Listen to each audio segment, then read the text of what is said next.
Hello again, darts fans, and welcome to the online Darts Live League for Group B action here live on Sporty Stuff TV. A very good evening to everybody tuning in this evening. I hope you've had a wonderful Thursday. And over the next couple of nights, we will find 3 players from Group B action of 5 players in that group to go forward to the Saturday night finals, which will be live in around 48 hours' time. But lots to do between now and then. As far as Group A was concerned earlier in the week, it was a domination job by Jim McEwen.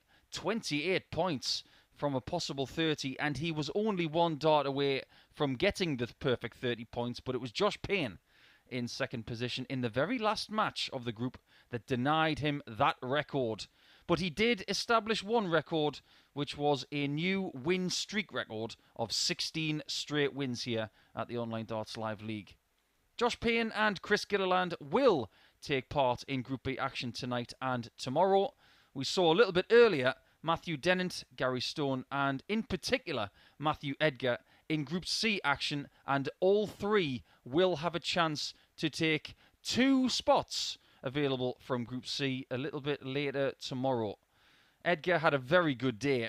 8 points from 8, but at the very end, he lost his last match to Matthew Dennant, who takes the second position into Friday. But Gary Stone, Gary Blades, and the other 2 players in Beanie and Hamilton still have a slim chance, but it may be a 4-horse race for 2 spots come tomorrow from 9:30 a.m.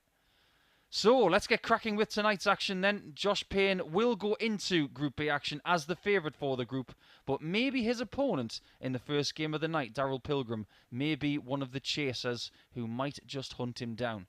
Let's see what happens in game number 1 then. Let's go down to the Oki to join the guys for our first best of 7 leg match for the night. It's a warm welcome back to Darryl Pilgrim, the Crystal Palace fan, up against the man with one of the best quiffs in the game and 2 of the best biceps. We used to liken Josh Payne to Johnny Bravo. But as a dart player, he is immensely dangerous. But this 35-year-old cannot be underestimated. He's had an excellent year here at the Live League. First leg, it's Josh to throw first. Game on. But I suppose it would have to be said that as good as Pilgrim's year has been here at Live League Darts, 97. He has come up short a little bit.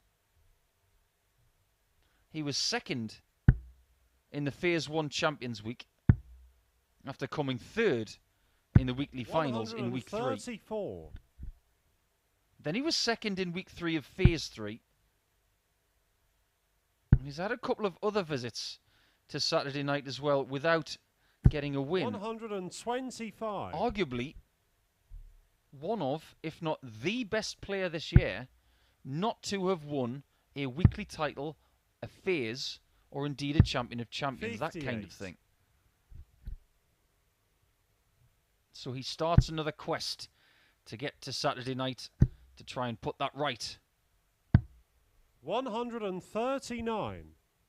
But 10 matches for you tonight, all best of 7 legs, all straight start. Bullseye to count as double 25 as usual.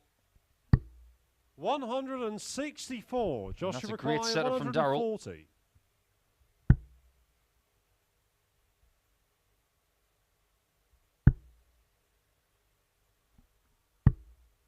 $50. Darryl, you require 145. Chance, which now can't be taken. But Payne has somewhat slowed down 109. since that emphatic Josh, you start require to the 90. leg. He may need to take this 90 now on double 15.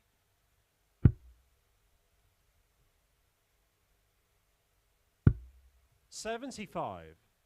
Chance for Pilgrim Darryl, you require 36. to break in leg 1. Game shot on Hot the first start. leg. Darryl Pilgrim. Like I said, Payne will be the favourite to win this group because of his prowess in 2022 and his reputation. But Darryl Pilgrim is not to be trifled with.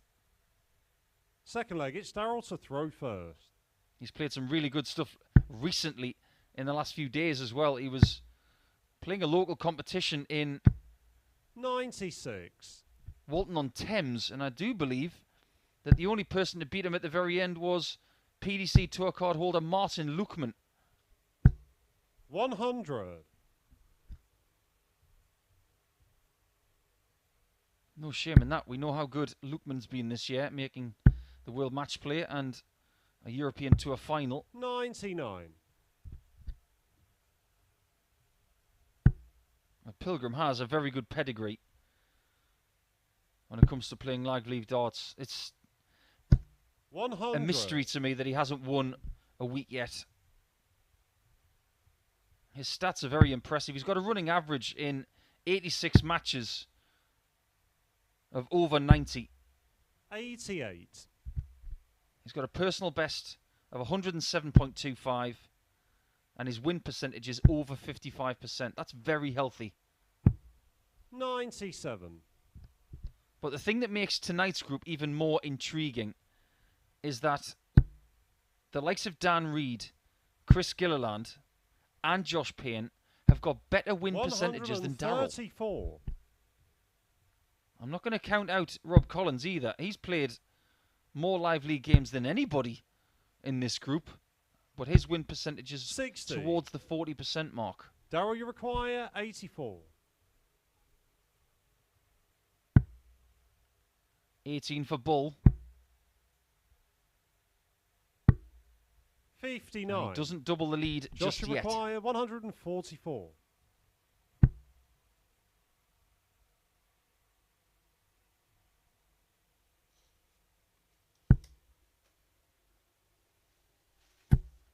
60. Can he do Darryl, it you this time? require 25. 2 8s.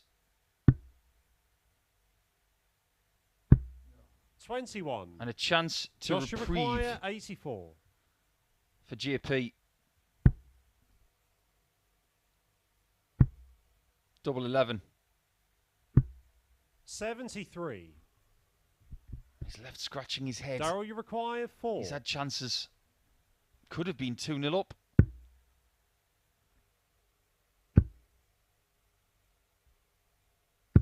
Game shot. But on he the is second 2-0 leg. down. Darryl Pilgrim. How he got that third dart in, I'm not 100% sure, but we are confirmed by the referee that that double 2 was hit for a 21 dart leg. Third leg, it's Josh to throw first.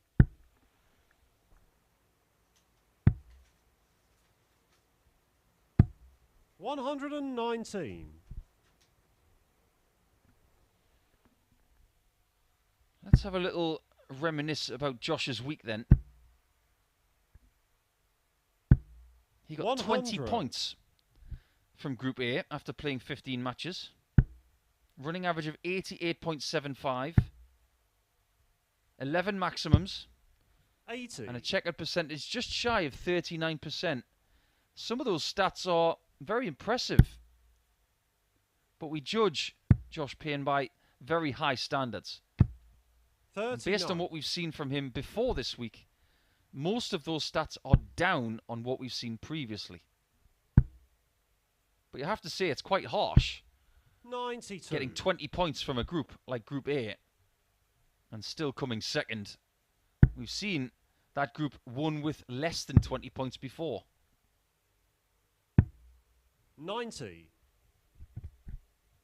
Just a reminder to all of our viewers who may be tuning in for the first time this week.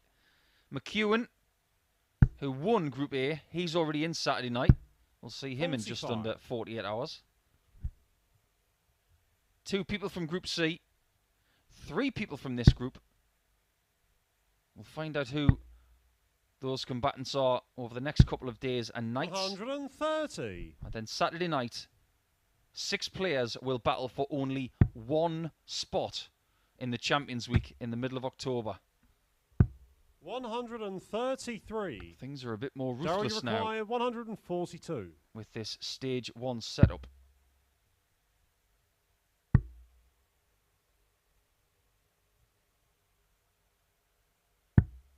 That's an impeccable setup there from 180. Darryl. Josh, And you Josh has got require to find his 32. first double now.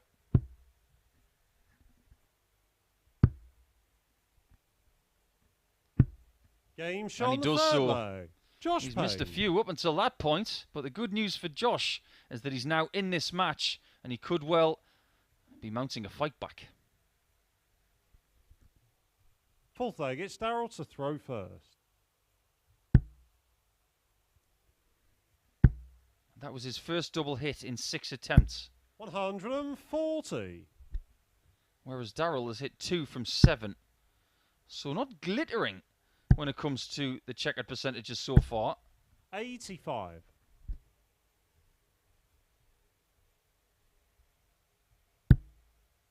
We haven't had much in the way of ton plus averages this week so far in 4 sessions. 58. In fact, there's only been 3 averages over 100.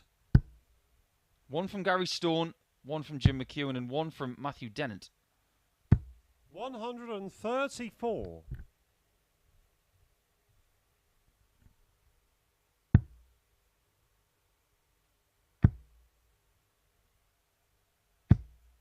Another impeccable setup. He doesn't make mathematical errors, Darryl Pilgrim. He is at the forefront of what a dart player should be doing when it comes to 100. shots like 303, Darryl, you require 309. 170. Just knows what he has to do.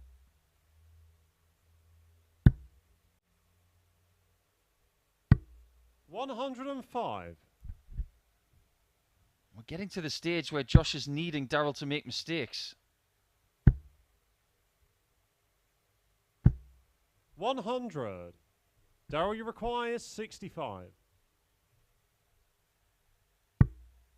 Double top. Now 10s.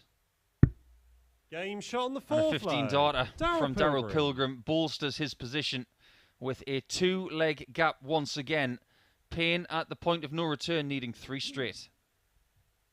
Fifth leg, it's Josh to throw first. Averages are good. 180 count. Surprising.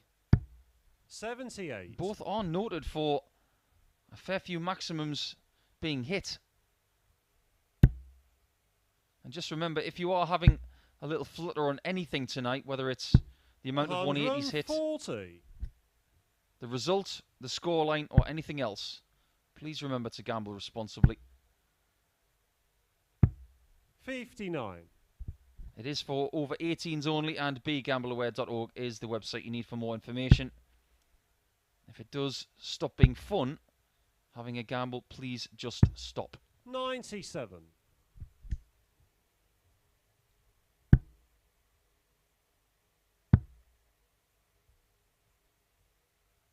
Payne's got to remain resilient here, 79. because this is a very tricky game for him. Pilgrim has brought his mid-90s average game, but I assure you, there is another level to this guy. 39.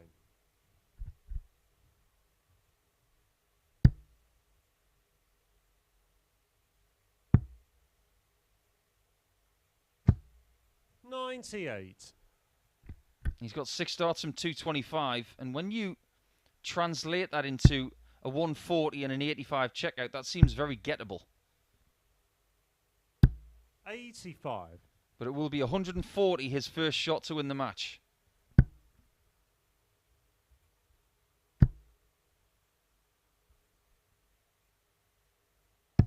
$137. Josh somewhat surprised that he hit 2 treble 20s there. 140. The reason why he thought that was because he hasn't had a 140 plus shot in the whole match. He's had 81. 10 Joshua ton requires plus 50. scores, but no 140 plus scores.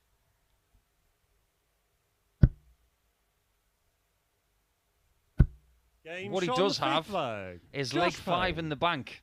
And to win 3 straight legs for Josh, it has to be 2 holes of throw and a break, but the break must come right now. Sixth leg, it's Darryl to throw first.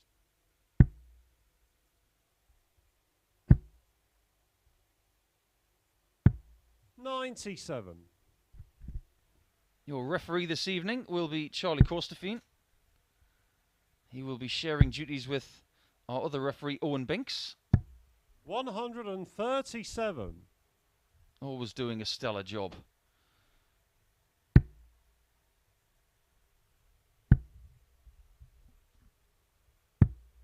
44.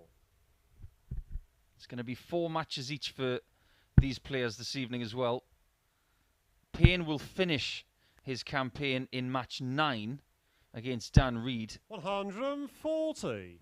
Darryl Pilgrim has the long shift tonight. He starts in match 1 and finishes in game 10 against Rob Collins, which is scheduled for around 1:45 in the morning. 140.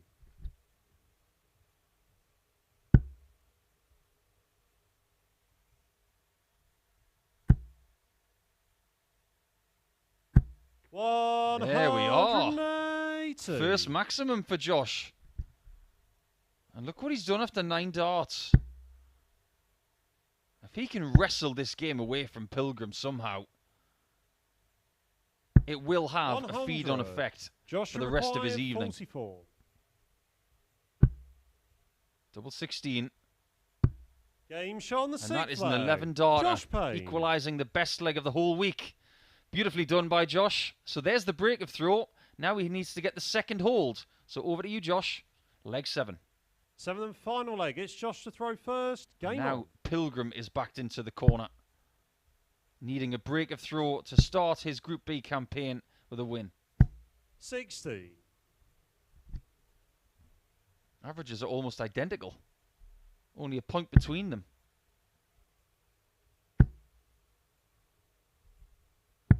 99. If you want to get in touch with us tonight, there is the address on your screen at Darts Live League on Twitter. And a bit of aggression from JP. We don't mind that. 180. This group is brief. Only 8 games per player over 2 nights. 100. Mistakes and losses are magnified. And that makes every win more valuable. If you can get to 10 points in this group 57. by winning 5 matches from 8, you will make the top 3.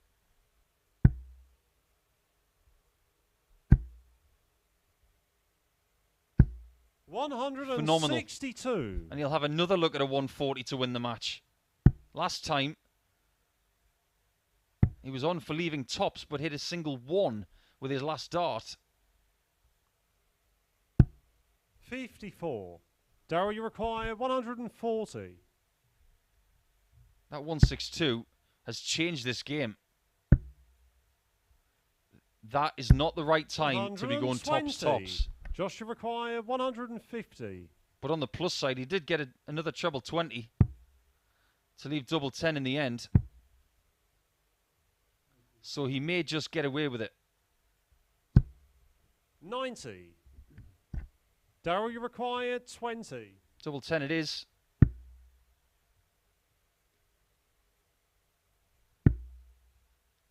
That could be a little bit awkward. Game, But it shot, wasn't. and the match. And he finished Darryl the match Pilgrim. with a 15 dart break. That was a great game of darts. But that 162 with the 3 treble 18s, that changed everything in that last leg. Otherwise, Josh Payne would have been in a comfortable position. You see the averages in the end, there was only 0.09 between them. The doubles percentages were identical. Well, great game to start us off tonight. What are we going to get from match number 2, which is Chris Gilliland of Northern Ireland up against Dan Reed, who makes his debut here in week 4 of stage 1. That's coming right up.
Welcome back to Live League Darts, and that first match was a bit of a belter, with both people averaging over 93. So what will we get from match number 2, as Dan Reid takes on Chris Gilliland of Northern Ireland? He's back in the orange tonight, is the 39-year-old from Ballyclare, taking on this young man,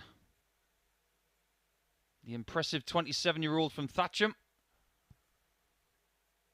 who has had some of the most eye-popping displays here at the Live League this year.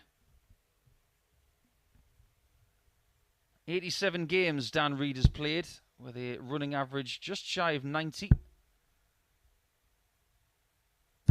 121. If he gets 6 maximums this week, he will reach 100 180s. But if we go all the way back 100 to earlier in the season, he registered equally now the best average of the year, which was equalised by Chaz Barstow very recently.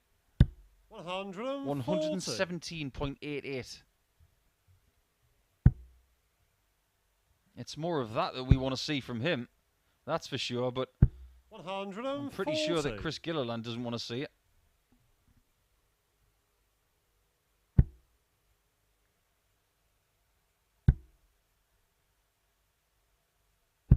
$140. A little bit more on Dan Reid. 87 games played, 52 wins. Win percentage of 59.77%. That's this year. 100.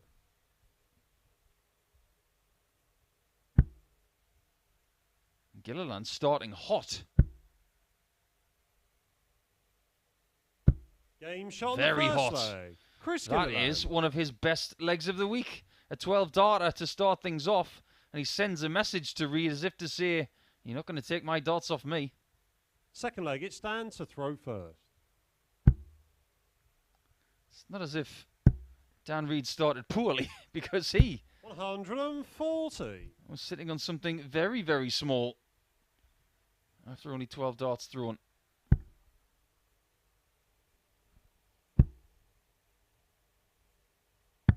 $97. As for Chris Gilliland's week, it was a bit up and down, but I think in the end, 42. He will have been quite happy with third place in Group A, just nicking that ahead of Matthew Dennant, who ended up 2 points behind him. 180. First maximum of his night, and he is playing fabulously. 100. His best average of the week so far, 97.3. His running average, just a click under 87. 60. Biggest finisher, 154. And his win percentage for the week is a shade under 50%. 96. He may have to improve on that just a little bit if he is going to get a top 3 spot and get into the finals for only the second time.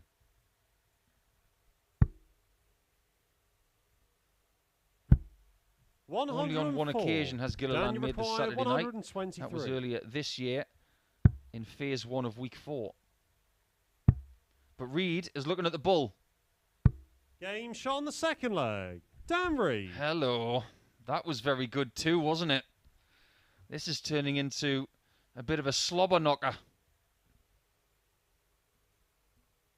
Third leg, it's Chris to throw first. Game on.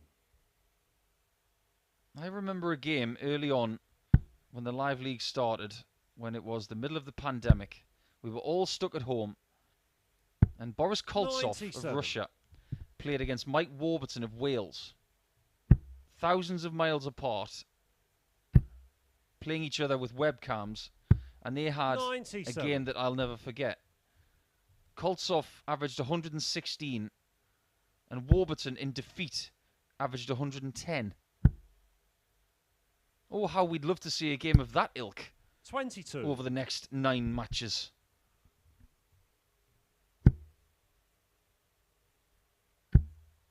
I believe in a collective sense 100. of both averages being added together, that is still,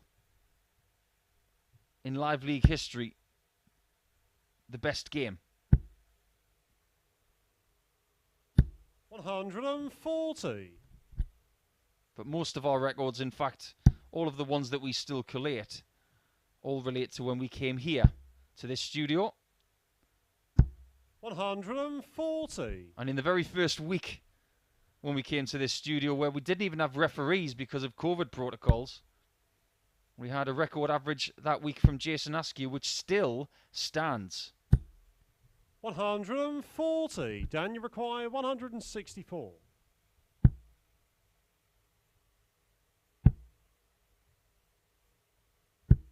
$76. To keep this trend going Chris, you of require 102. sub 15 winning legs, this has to go. If Gilly wants to win, double top. Game shot on the this third is leg. absolutely Gilliland. incredible stuff. 102 checkout this time. I almost don't want to tell you what his average is. I don't want to put the hex on it. Stand to throw first. But I suppose I'll have to tell you that his personal best is in excess of 109. 95. Oh, well, there spoils that surprise.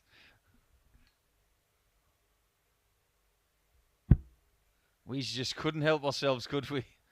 Sometimes we can just let the surprise out of the box 78. by displaying it on the screen. He won't care if it's 111 or just 11. He just wants to get the points. 100. You don't get extra points for big averages. But there's an idea. Just imagine if we put that in there. If you got a bonus point for winning a game 83. with an average in excess of 100. How about that? I'll leave that with you. Let me know what you think of that by tweeting us at Darts Live League or myself at the Asset 180. Plenty of time to do so tonight. We're live on Sporty Stuff TV until around about 1 o'clock in the morning, completing our 10 matches. 95. Dan, you require 170.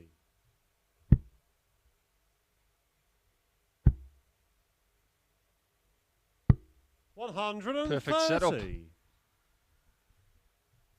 And it could well be another leg in 5 visits or less. 45. Dan, you require 40. Game shot on the fourth leg. The way his darts are going in tonight, Dan Reid is in the mood. He looks energised, he looks ready and focused. This game is tied at 2-2. Fifth leg, it's Chris to throw first. Game on.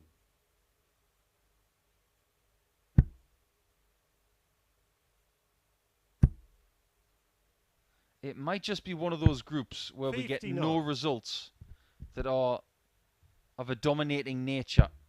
We saw plenty of that earlier this morning. In fact, there were only 2 results 81. from 15 matches where it went all the way to a 7th leg. In fact, only 2 matches went 4 legs to 0. So most of them were 140. victories of 4-1 or 4-2. We've already seen the close nature of match 1. This one is following suit. 85. And it was this score that changed that first match, 302. When Pilgrim hit 3 of those treble 18s, it changed the complexion of the whole match. 83.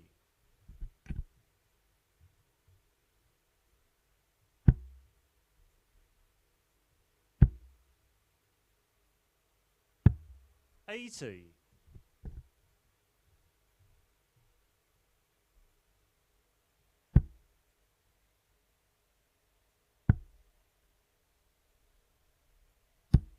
139.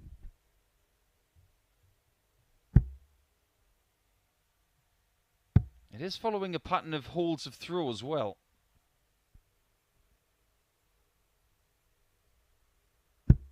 97. Chris, That's a require problem for 80. Dan. because he doesn't have the darts on the hole in this game. He may have to do something spectacular if given the chance. Game shot on the I did fifth say leg. if. Chris That is Gilliland. another leg of 15 darts or better. This is a world-class game of darts. Not just Sixth for the leg, live stand league, to throw for first. anywhere. And especially when Gilliland is winning by 3 legs to 2 against a player 85. that this year has had a bit of a breakout in this format. Back in week 1 of Phase 2, he won that week against James Richardson in the final. And in the 7. Champions Week, he only lost out to Robert Owen in the overall final. Since then, he hasn't 60. been as threatening, but he did make the finals of the Champion of Champions Week, where he ultimately had to share 5th position with Stephen Burton. 41. So there are 2 schools of thought when it comes to Dan. One, he may be not in as good form as he was earlier in the year, 96. or he's due a run.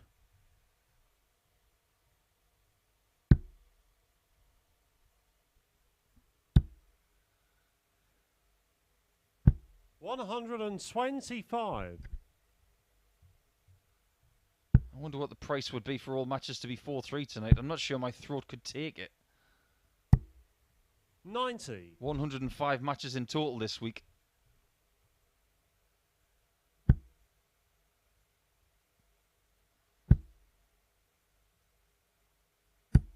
$100. He's creeping up on him. Pryor, But 170. a second treble there would have made things a bit more interesting for Dan, because it looks now like we're going to get our first leg over 15 darts 85. in this match. A sign that maybe the tension is starting to kick in.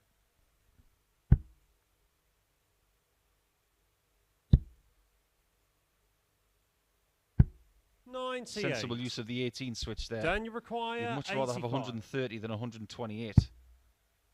Double top.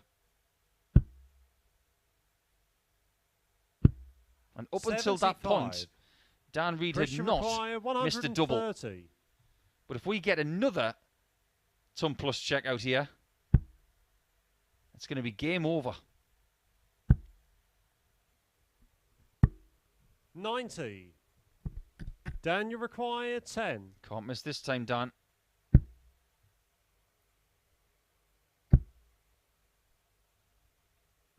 Game shot on the Oh, sixth and he leg. doesn't. Dan Reid. That was pressure-filled, that shot at double 5. And for the second game in succession to start our night, we are going all the way. 7th and final leg. It's Chris to throw first. Remarkable that the averages have come down to 96. It's still a world-class game of darts. But we've had multiple 83. ton plus checkouts. Lots of excellent scoring, but the thing that makes me scratch my head is that we've had one maximum. That's it. 41. In a game of this quality, to have one maximum in 6 legs is quite unusual.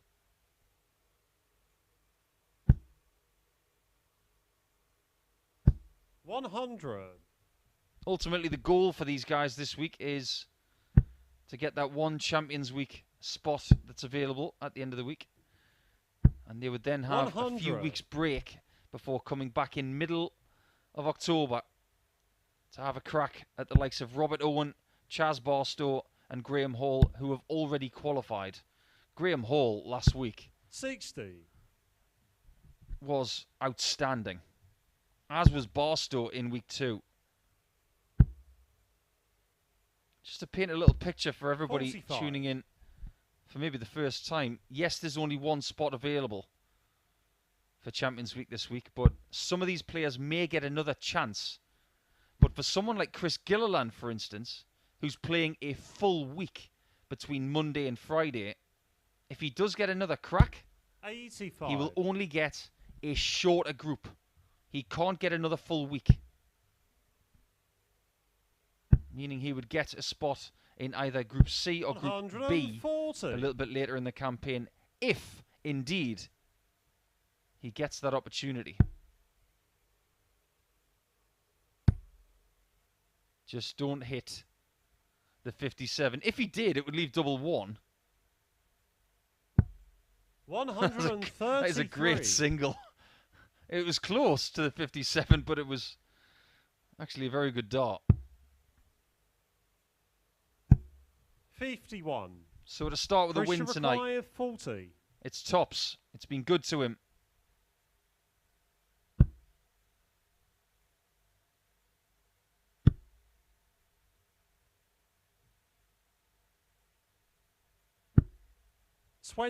But he offers a little olive branch to Dan. One chance to win the points. The chance is not taken. 56. Christian required 20. And he will think, I've had my chance.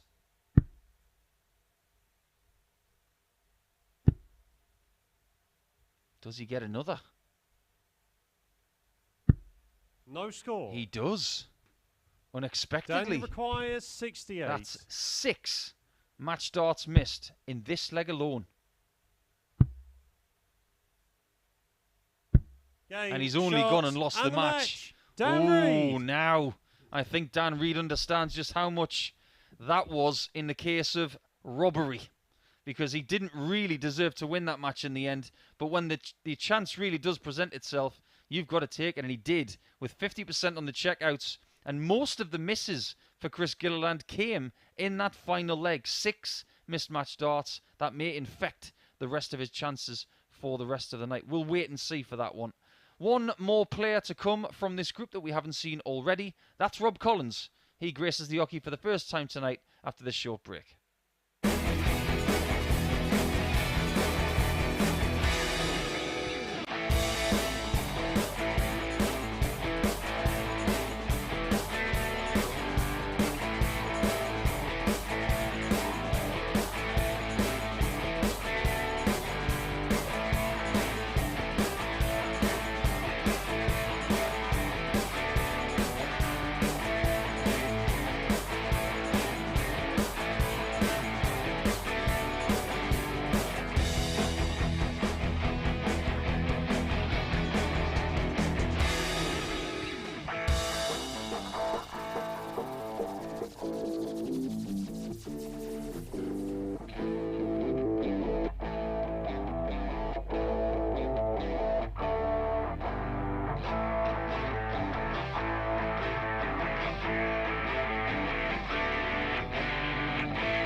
Welcome back, darts fans. It's time for match number 3.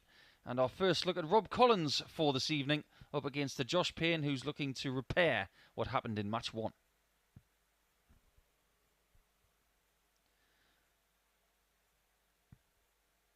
Here is Rob from Bognor Regis in Hampshire. 22-gram Red Dragon dart. Winner of Challenge Tour event. And nicknamed the Man of Steel. Ashford's Josh Payne. He's not originally from Ashford. He's originally from Gravesend, but has recently moved a little bit closer towards the English Channel. 100. But Rob Collins is playing in his 3rd consecutive season in Live League Darts because he was part of the inception of this project back in 2020. 100. Played a fair bit in 2021 and has been a regular fixture this year as well. But this 60. is his first game in stage 1. And I think there's a lot of focus on the likes of Payne and 60. Pilgrim and Dan Reed in this group where 3 players will qualify. And maybe a lot of people looking at the stats 100. saying that Rob Collins isn't the favourite, or indeed one of the favourites to qualify. But I think when you start looking at others as favourites, 100. maybe Collins is thinking to himself, well, why not me? His running average is just a shade over 85. 180. And that's over 146 matches over the last couple of years. 57. He started pretty Robbie well here. requires 61.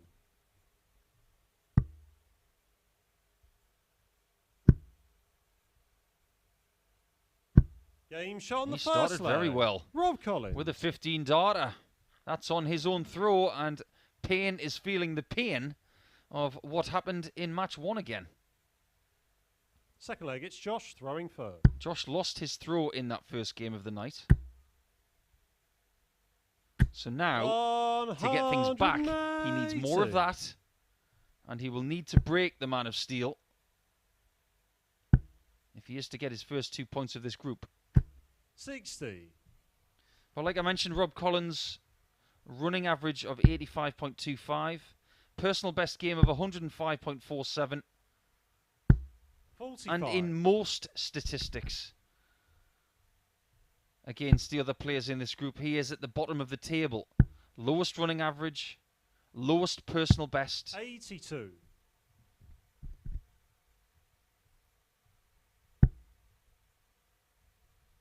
He does have the lowest running doubles percentage as well at 33.33%, but hitting 1 of every 3 darts at double is not that bad.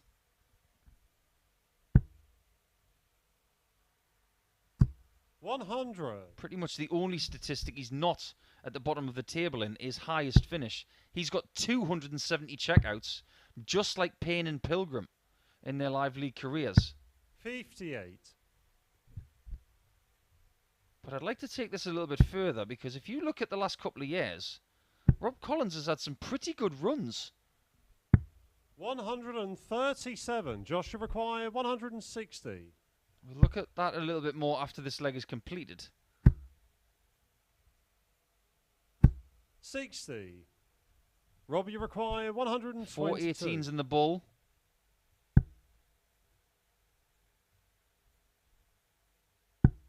Oh, what a dart that is.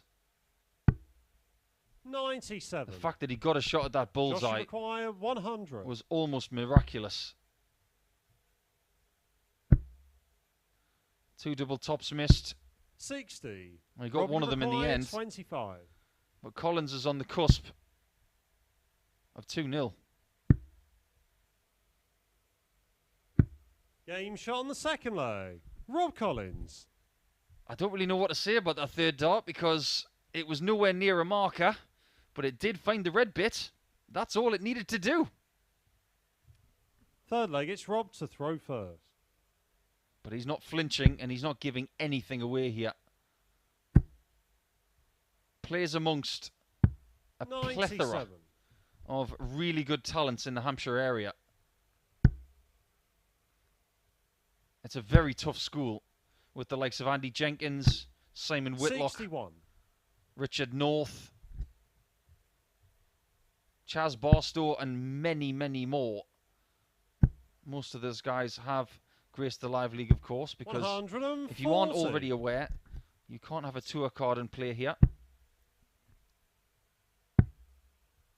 But look at Rob Collins in his Live League career. Week 1 of Phase 4 in 2021. He was 3rd. He was 4th in Week 2 of Phase 2 last year. He was 2nd in Phase 6 last year to a good friend of ours here at the Live League, Brian Roman, who's been in touch this evening. Rob, you require I'm sure he's watching along.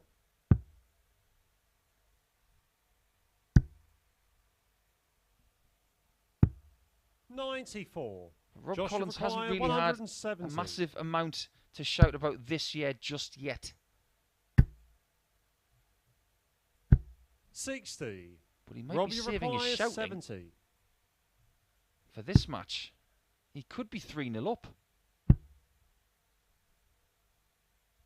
Game shot on the and third Josh leg. Payne will not believe what he's watching. So it is 3-0 for Rob Collins, and this so far is a very big upset. Fourth leg, it's Josh to throw first. When you consider the fact that Rob Collins in 2022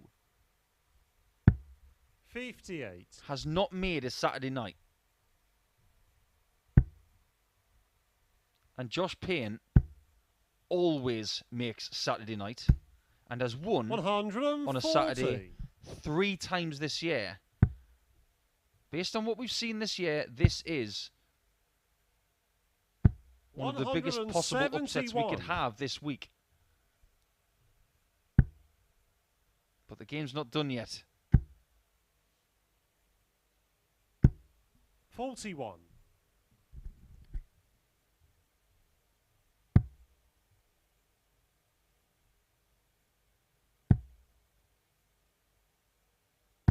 $133.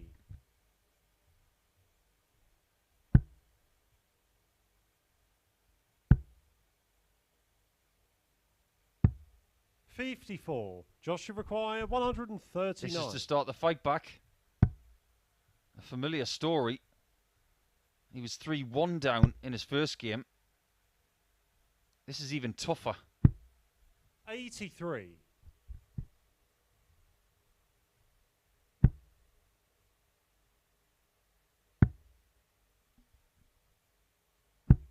$101. Josh, you require I assume 56. that Josh is going to win this leg because of the position he's in. Double 10. Game shot on the fourth There leg. it is. 15 dart hold. He's going to need another one of those, as well as 2 breaks of throw. So over to you, Josh. Can you keep this match going after 5 legs? Fifth leg, it's Rob to throw first. Now, just to paint a bit of a picture for you about form this year, Payne has played 135 games 140 this year alone and has won 82 of them, and his win percentage this year is over 60%. Collins has played 44 games, he's won 16, and his win percentage is only 36%. 58. The running averages this year, there's 7 between them. This is why a lot of players say that darts is on the day. What has gone before is only a guide of what could possibly happen.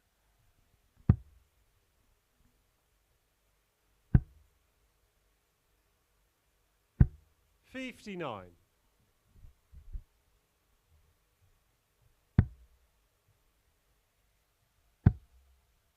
That treble 19's coming up trumps all of a sudden, isn't it? 127. I'm not sure that was the right shot. If he'd have gone for the 19s with 79 left, he could have left double 11 with a treble. Josh, you Or require the single 66. 19 would have left a single to double combination. It just so happens it hasn't hurt him 50. because his opponent is not on a finish anyway. So there's no point in me harping on about it. 96. Josh, you require 16. Just can't make mistakes when it comes to shots like this. No score. Rob, you require 88. 83 with 2. 32 with 1. 56. And he's now missed a match shot. Josh, you require 16. Will he get any more? Game shot on the 5th Not leg. in this leg. Josh Payne. So that's the first of 2 breaks that he does require. Next on his menu is to get a hold of throw to take us all the way for a 3rd consecutive game. 6th leg. It's Josh to throw first. Game on.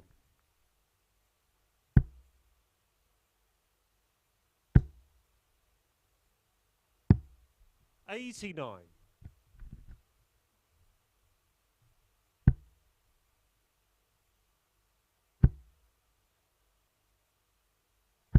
$140. You can only imagine what this will do for Josh's chances of getting through this group if he loses his first 2 85. games. It does put him under pressure for the rest of the night, and he will hope that he can rescue this situation. 42.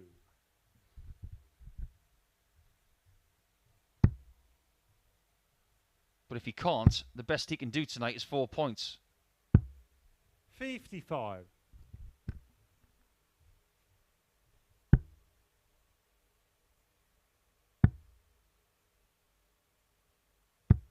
58. Look on the bright side, Josh, now. Leg 6, you've got the darts. This is where you find the accelerator and go vroom. 80. That doesn't help. That was very unfortunate.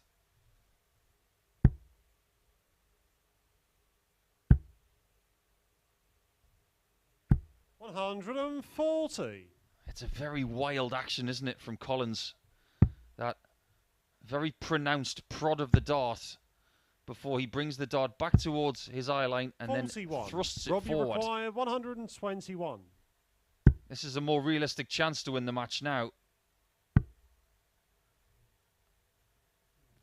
Well, for me, that was a gamble going for the 25. 81. Josh, you require 151. But he has backed JP into a corner.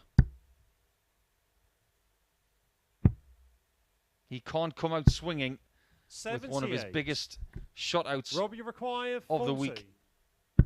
Because Game, Collins has shot, won it and the by match. 4 legs Rob to 2. Collins. Josh Payne in trouble.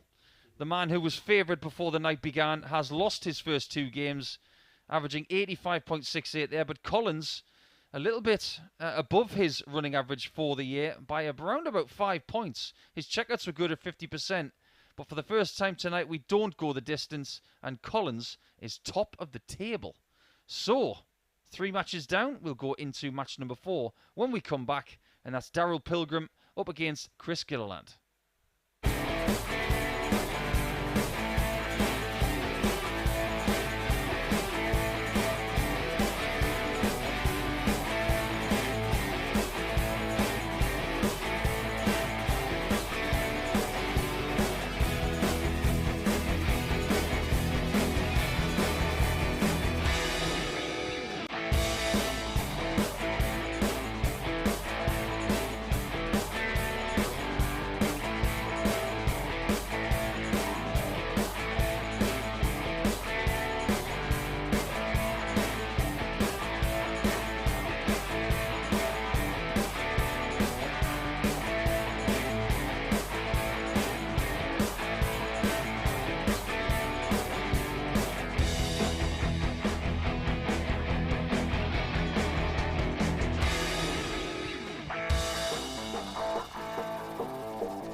Differing fortunes for our two players in match number 4 coming up.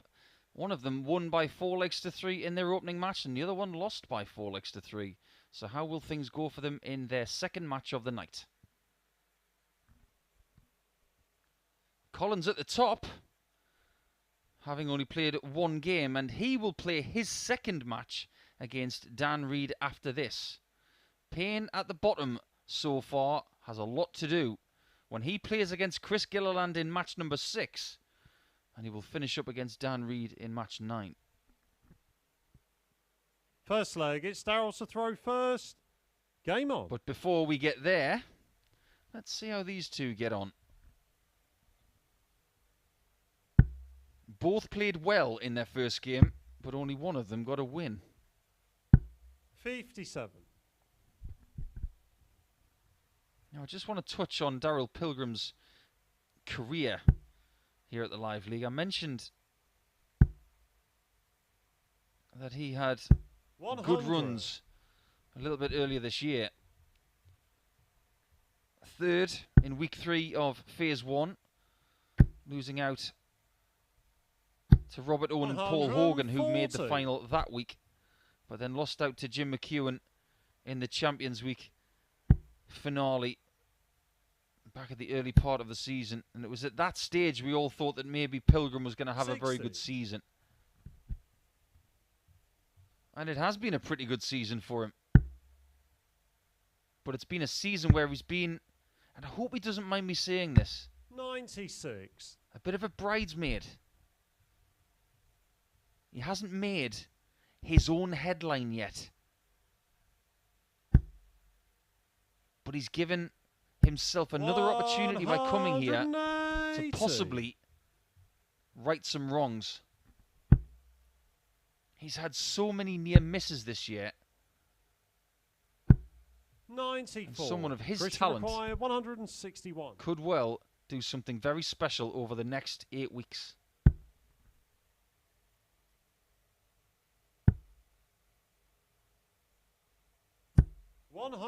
This is a special first leg. Darryl, you require 140. But it is a leg he could still lose.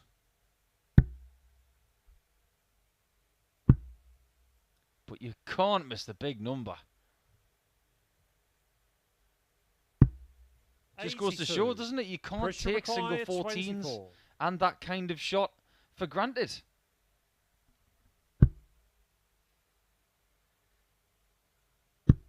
Game And shot Gilliland takes the leg. lead with a break Chris of throwing Gilliland. 14 darts. Just when we think the 114 is going to be popped, you can't take a 114 without the 14. Second leg, it's Chris to throw first. That will infuriate Darryl. 100. But most of this week we have not had much information from Chris. He's been playing a somewhat poker-faced game this week, and I don't recall any point where he showed any 100. exasperation or a massive amount of glee. I wouldn't want to play cards against him, that's for sure. 95.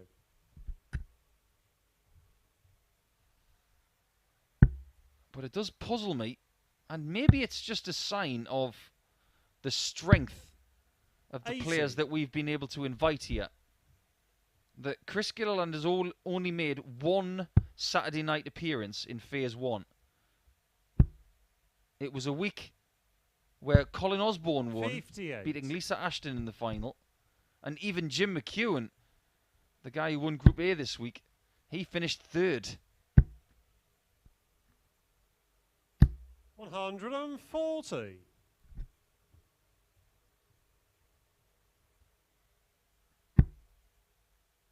I think before this week began, if you were looking for somebody to come through it, 41. there was a lot of people looking at Josh Payne, a lot of people thinking that maybe Jim McEwen would be the man. But it wouldn't surprise me if somebody else was to get it. 60. McEwen will be favourite come Saturday night. That is not even a debate.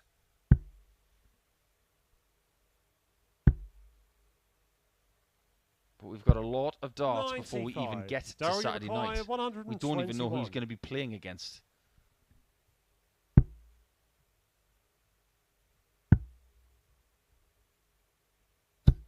$97.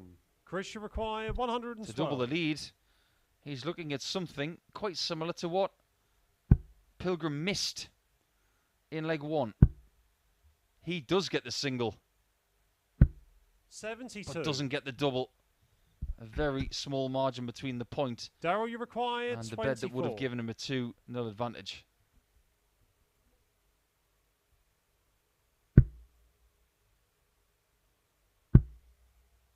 Double 6.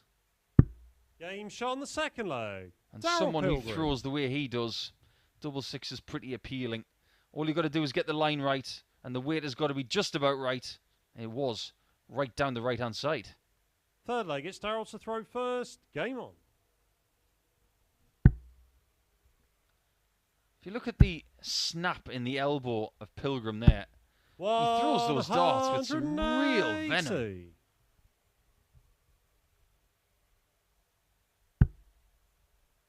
Perfectly displayed by that first maximum of this match for Darryl. 45. I'm happy to say that our good friend Brian Roman is watching along. I hope you're well, Brian. I'm not really sure when I'm going to see you next, pal, because it might be Belgium when we go there 54. in just over a month. Looking forward to coming to your country to see the Belgian Darts Trophy for the first time since early 2020. 54.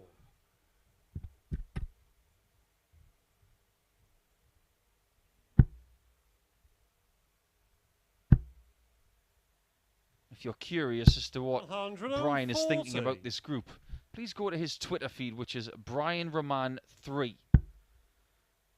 He's got some really interesting insight into Rob Collins, and maybe why he hasn't had a Darryl, big you run this require year, because he has 127. been involved in some pretty sticky groups.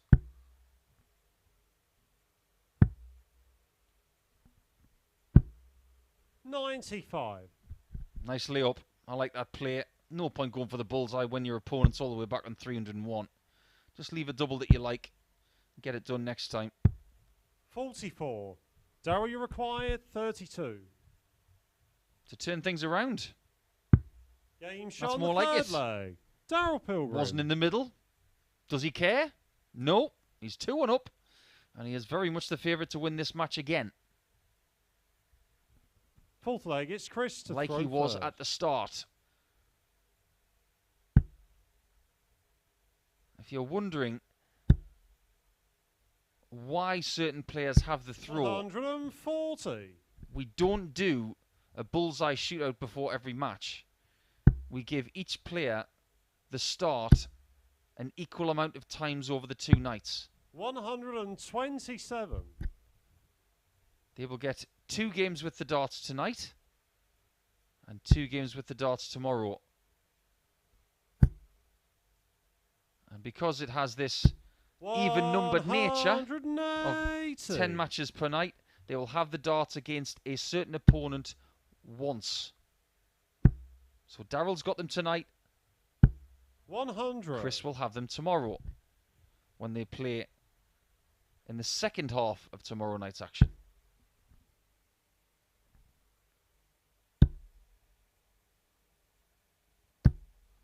$30.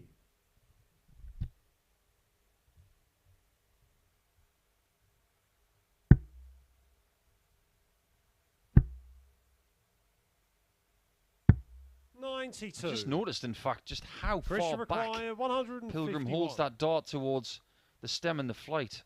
He's got a lot of hand on each dart that he throws. Just watch out for that. 91. There are fingers on the point, on the barrel, the stem. He pushes that dart through the air 64. instead of Chris, you someone require like Chris 60. who flings it a little bit, holds it towards the end, and it lands with a bit of a wobble. Game shot But on it the wobbles fourth in. leg. Chris There's nothing wrong with his Gilliland. doubles here. In fact, there were nothing wrong with his doubles in his first game, apart from the time when he was on a match start, where he missed 6 of them. Fifth leg, it's Darryl to throw first. Game on. It is going to be one of those nights. As you can see, the averages in this game. 99. This is going to be at least 4-2. And our previous 3 matches have been 4-3, 4-3 and 4-2. I don't think anybody is going to be coasting in any game tonight. 134.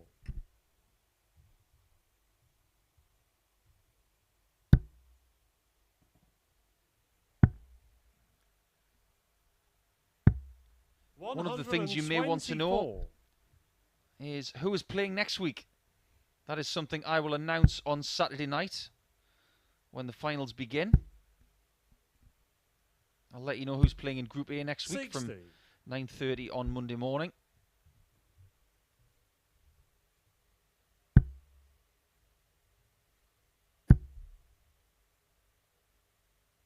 I'll also let you into the little secret of who's playing in Group B and Group C as well.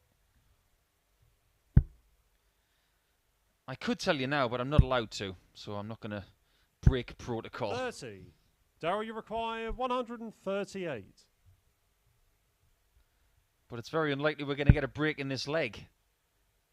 Pilgrim averaging over 99 so far. 28. I keep looking at that shirt of Darryl Pilgrim, and it almost reminds me of an episode of Stranger Things. It's like looking into the upside down. 100. Darryl, you require 110.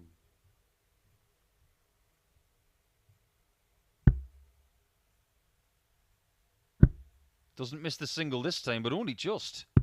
Game shot on the And fifth that double leg. 16 bed's Darryl been pretty good to him. Pilgrim. His average has come down by about 3 points over the last 6 darts, but he is causing a lot of problems. Sixth leg, it's Chris to throw first. Game on. For the 2 players who graduated from Group A into this group. He's already taken out Payne, and now he's got Gilliland exactly where he wants him.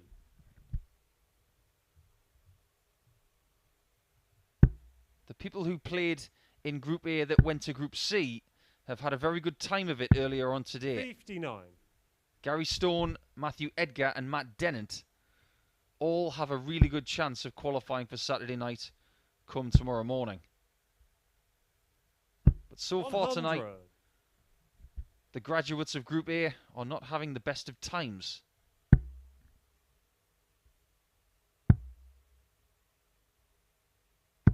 $115.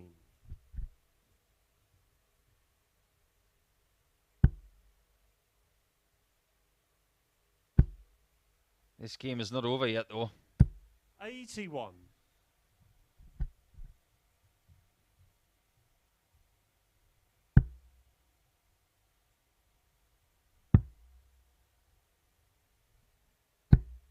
$93.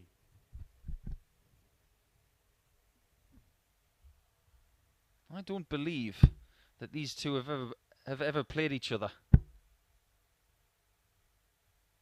It'll be a new experience for them. 42.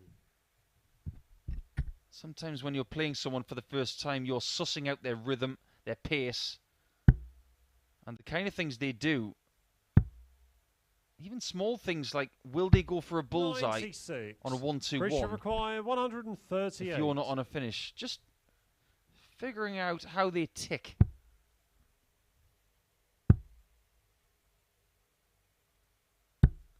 $98. But form is just a guide. Darryl, you require Pilgrim 138. had never beaten Josh Payne until tonight.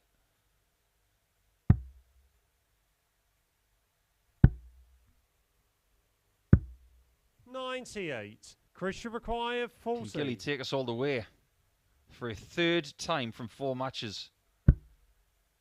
His doubles have been very good.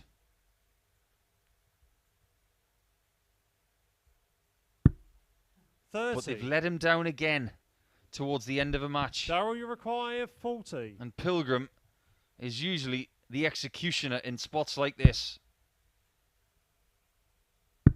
Game, And he is shots, and the match. executioner. Darryl Pilgrim. 4 legs to 2. And he is very healthy on 4 points in this table with another good performance. 95.2, and the checkouts were excellent. The high of 110 and double 16. He hit that twice from 2 shots. So Darryl Pilgrim, 2 from 2. Gilly, 2 losses from 2. Just like Josh Payne, they're at the bottom. But let's have a little look at Dan Reed and Rob Collins, which comes in match 5.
Welcome back, Darts fans. Good evening to you. We have a couple more matches before we grace the midnight hour. And this one will take us to the halfway point as Dan Reid takes on Rob Collins.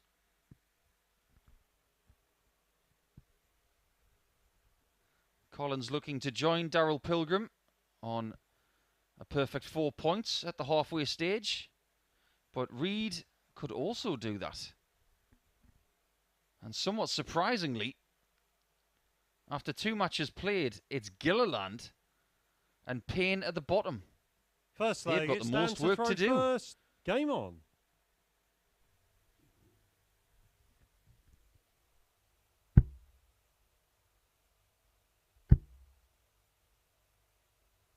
$180. Well, that leads me to something that I was talking to our colleagues at Sporty Stuff TV tonight.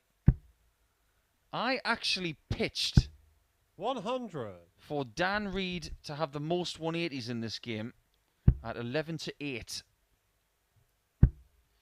So he's already one ahead. 100. But remember, please gamble responsibly, over 18s only, and begambleaware.org for more information, because here at the Live League, we advocate very responsible 95. gaming.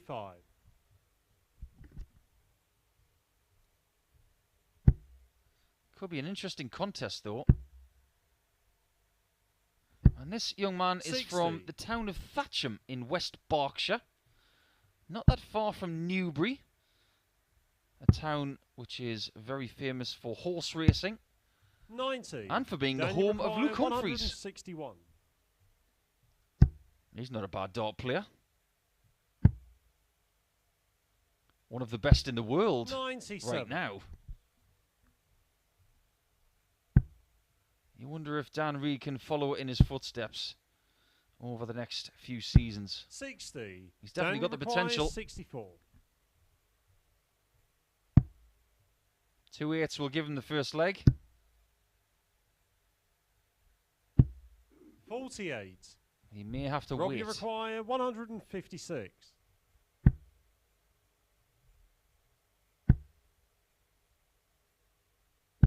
60. Time to put right what Dan, he you did require not 60. do in the previous visit. Game And shot does the put it first right. leg. Dan That's a very Reid. tidy start. And when you get a 180 to start a match off, you automatically think, this game's mine. Second leg, it's Rob to throw first. Especially when you've got the darts.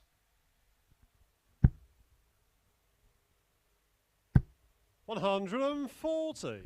This game's going to rattle along at a pretty good pace.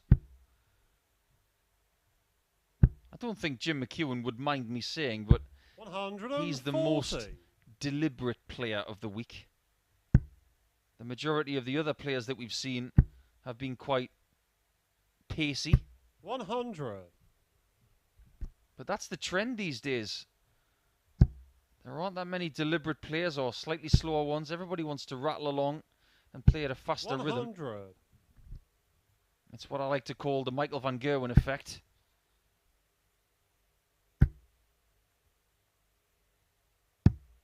$131. Lovely darts from Collins.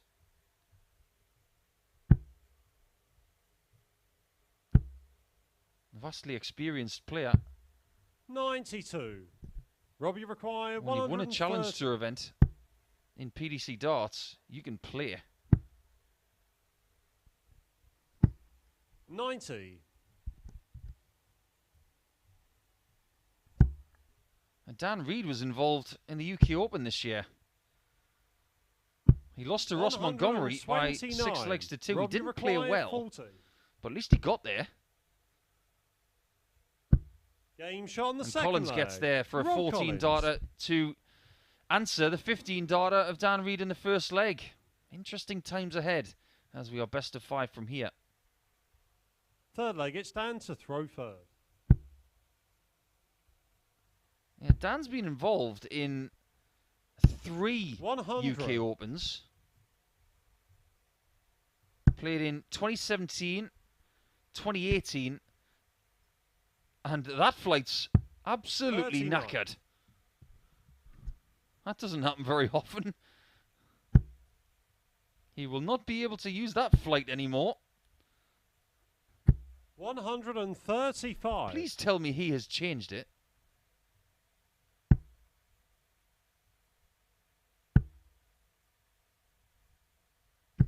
60.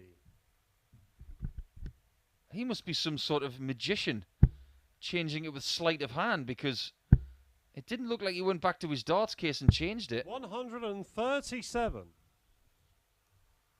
As I was saying, Dan Reid has been in 3 UK Opens, 2017, 2018 and 2022. 100. But on all occasions he has not won a match. 129. He lost to Jamie Caven at the first time of asking in 2017. 89. The year after that, he lost to Joe Davis, someone who we have seen at the Live League. 138. Former World Then you Youth require Championship 40. finalist who lost out to Bradley Brooks. Game shot on the third leg. Dan Reid. We are getting better and better and better in this match. We started with a 15, then it was a 14, that was a 13, so bring on the 12. Fourth leg, it's Rob to throw first. Rob will be hoping it's him that gets the 12. 140.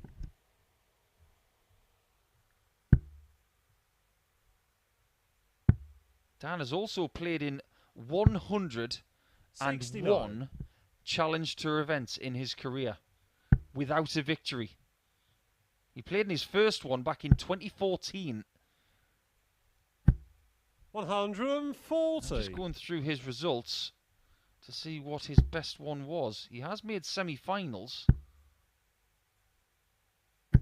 85. And semi-finals are his best result. His last one was in 2017. 171. And that 12 darter might not be coming. Dan Reid's not going to leave a finish. Now, is Rob Collins feeling a bit frisky 100. here? Robbie He may look 50. at the bull. I don't blame him.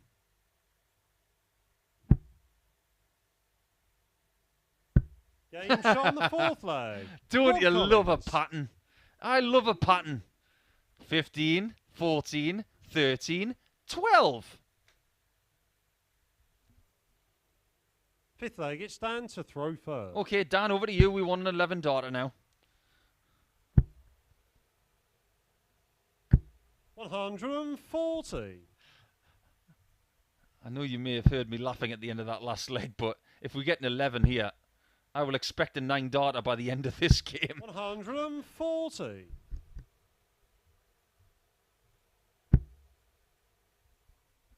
In a nutshell, though, 4 legs of darts and thoroughly enjoyable darts to 60. watch, both averaging over 100.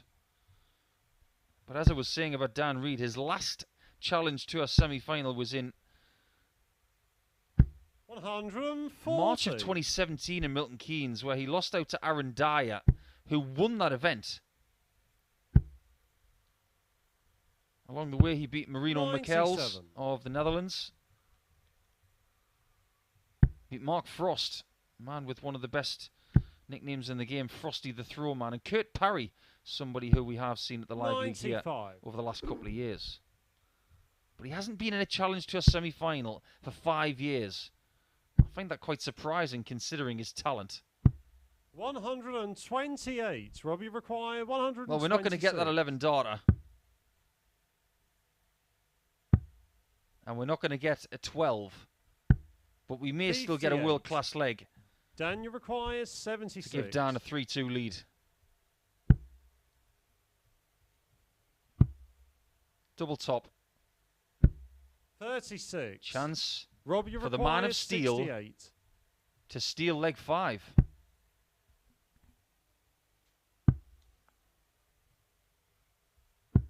$36. Doesn't get close. Dan, you require 40.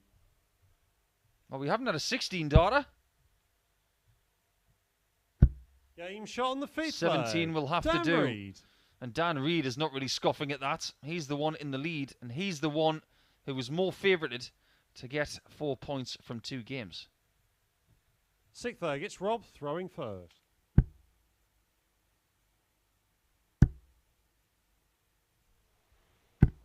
120.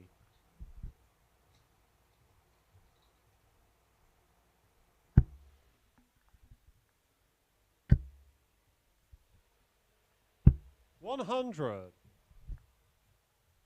Spirited effort here from Collins against the throw in this match. He has the darts in this leg. 140. He's using them pretty well, getting down to the halfway point after 2 visits. 60. I just want to revisit Rob's one challenge to a victory back in January of 2020. That was just before the 91. pandemic started.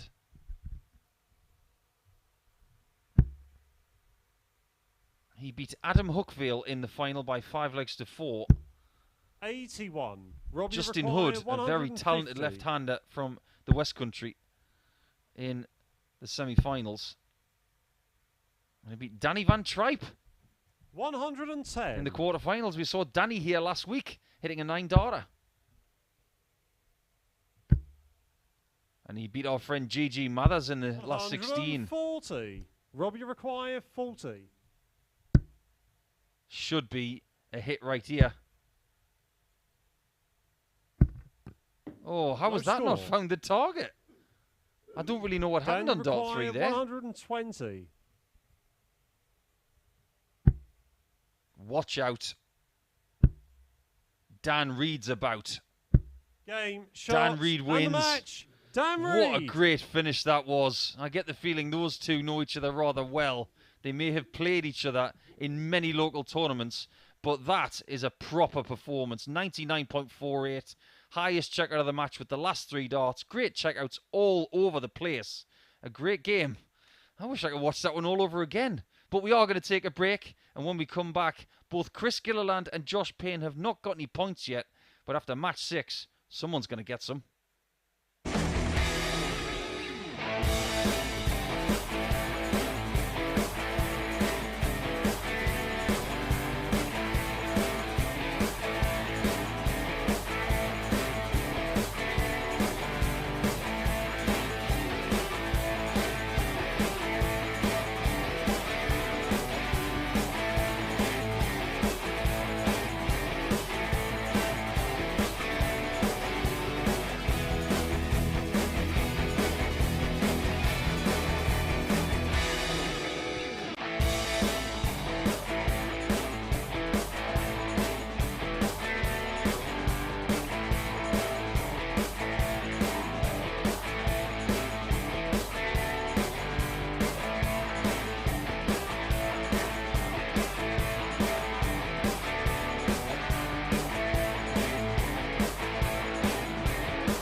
An interesting night on the whole for some, and for the bottom two who play each other now, this is very much an interesting game.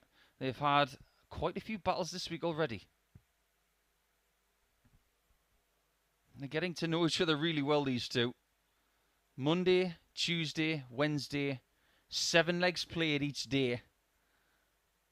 And it's currently 3-0 to Josh Payne. And what he would give for another 4-3.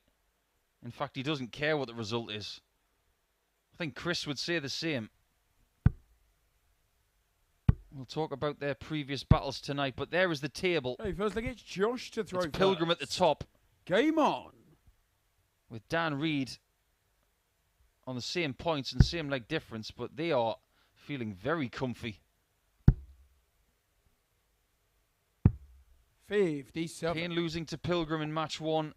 Gilliland losing to Dan Reed in game 2 by the same scoreline of 4 legs to 3.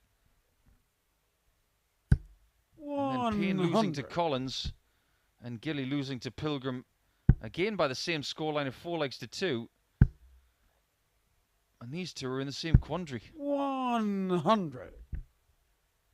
It started as an 8-game group.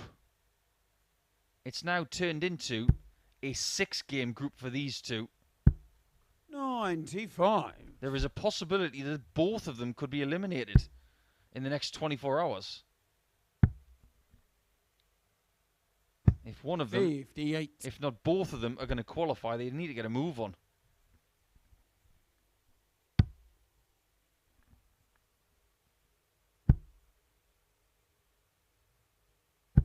$99.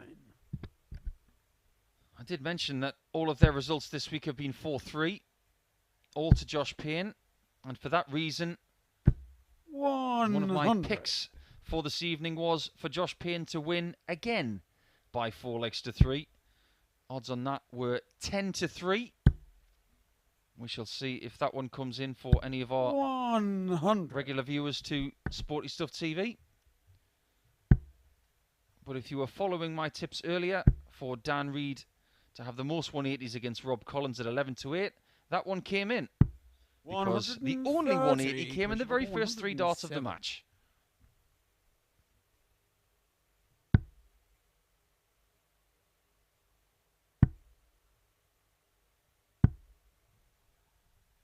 $56. Joshua McCoy, 56. Change of referee in this game. It's now in the hands of Owen Binks, the Coldplay superfan.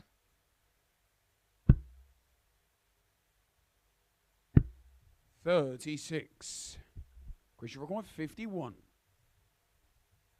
Josh will not be feeling very well if this goes in. Don't look, Josh. 11. Now you can look. Joshua McCoy, 20. The shoulders have dropped for these two. Are they starting to feel a little bit jaded after a long week of play? 10. Christian McCoy, 40. Maybe they're in need of their second or even third wind. Game shot on the first. That's a pinpoint shot there from Chris Gilly. Gilliland. Not a leg he really deserved. It should have been taken by Payne, but where have I said that before this evening? Second leg, it's Chris to throw first.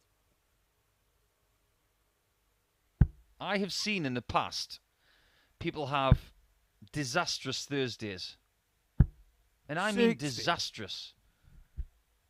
Last time I was here in week 1, Jelle Klaassen, who very narrowly missed out on winning Group A, 99. went into Group B and had an awful, and I mean awful, Thursday night. Then he came back for Friday night and he was much improved. 121. And he sailed through into Saturday night. I'm getting the feeling that Josh is going to have to do the same. 100. This is the beautiful thing about these groups being 2 days. You are afforded maybe 60. 3 losses.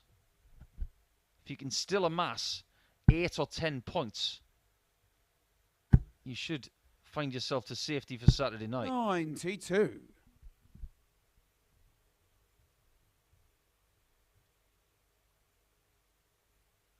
It's been a tumultuous week before one dart was thrown for Chris. Trying to get here on Sunday, his flight was 140. cancelled, and he had to find another way to get here. That's 2022 for you. Travel these days is just a little bit more 60. complicated. Chris, you've required 120. Pick your reason. Cost, staff shortages, baggage losses. It's okay as long as you get here. Game And it's on the always second okay when leg. you're taking out things Chris like 120 Gilliland. for 15 darters. And so far it's Gilly who gets the jump. And it's more Payne for Josh. Feel like it's Josh to throw first. Game on.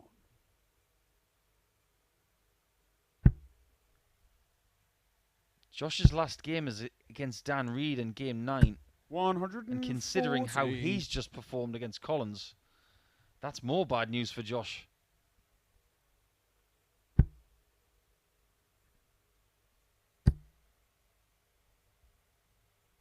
Beautifully done. 180. For his first maximum.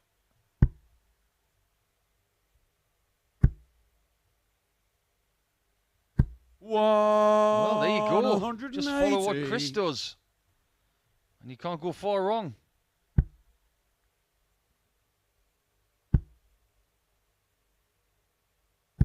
$83.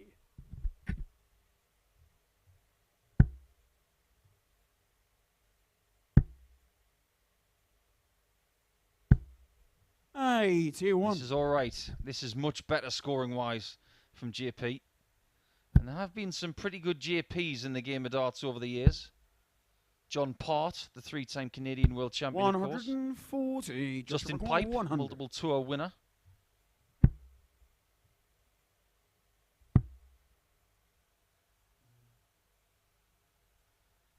Well, did he go that route because the tops bed was in the...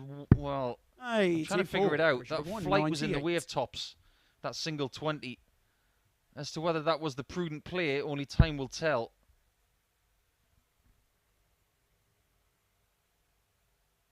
Treble 19. Not found. This is where you take a really big, deep breath and just go, hit double 8. No score. Not that one. Maybe that's a sign of just how his night is going.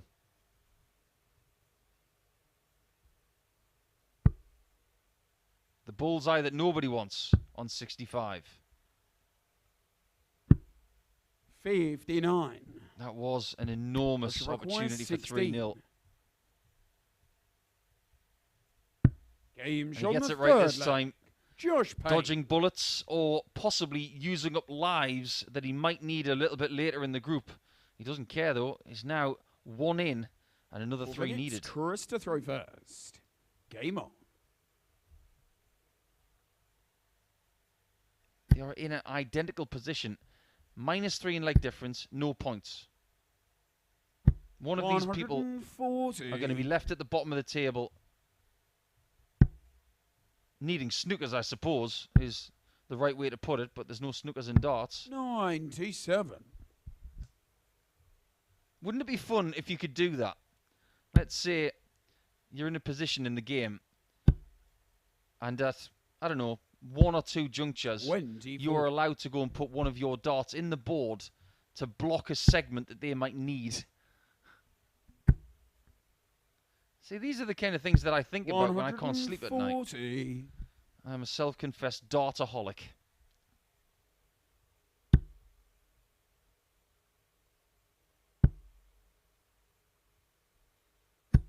$60. This one is not living up to the billing. 86 the average for Payne. 60. 87 for Gilliland. It's not a bad game, but they have had better games this week.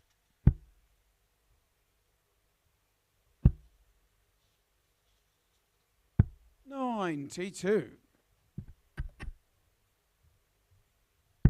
You look at their game yesterday, for instance. Josh, like I said, won it by 4 legs to 3, but he averaged almost 94. 140. That was a really good contest.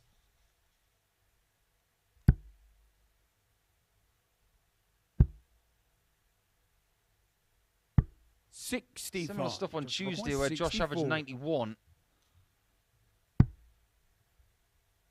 And it was a 92 average when he won the other day on Monday. 56. He misses out on 2-2 on double 8. And Gilly's already taken 120 in this match in the second leg. Can he do it again to win leg 4? 100. Not again. Require 8. Game show. Now Josh is in the game. Josh Payne. Giving chances, taking chances. That's what this game is all about. If you get shots, you must take them. Fifth leg, it's Josh to throw first.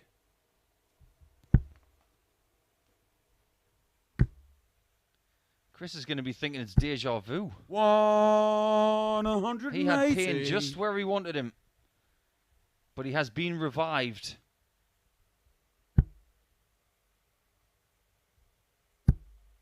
Takes a lot of resilience to be a dart player. 60.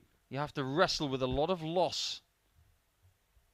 You will lose more than you win in this game. 99. That's why when you get these streaks together of victories like we saw from Jim McEwen earlier this week, where he won 16 games in a row in Live League Darts for the very first time, you have to savour them. 41. And Josh may have Chris on the ropes now. Seems to have figured something out. 180. That's 3 maximums from the player called the Maximum, living up to his namesake. 123. Josh Record 42. And the average is climbing into the range that he has been hitting against Chris all week. Game show on the 5th. And that was an effortless Josh 11 Payne. darter. He didn't even need the 12th one. It just fell on the floor. And it stayed there until the leg was over. Sixth leg, it's Chris to throw first.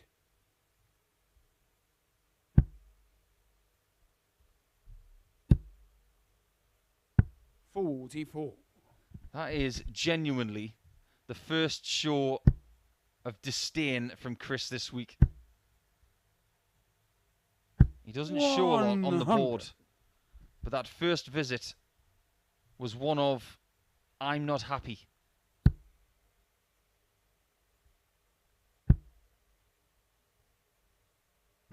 .60. I don't blame him, actually. He has been in very good positions against players tonight. 78. He missed 6 match darts against Dan Reed. His checkered percentage was 75% when he went into the first match dart. And by the time he walked away, 60. having lost the match, it was 30%. Then he lost to Pilgrim as well, but Darryl was the better player in match number 4. 65. A little bit of fortune there for Chris, because Josh's second attempt at a treble 20 did fall on the floor.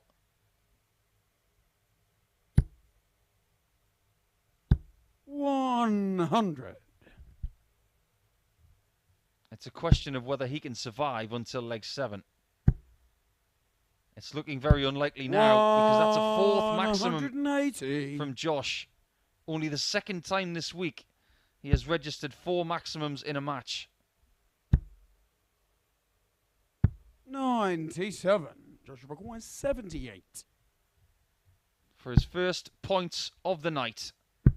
Good There it is. shot on the match. A magnificent Josh finish Payne. from JP.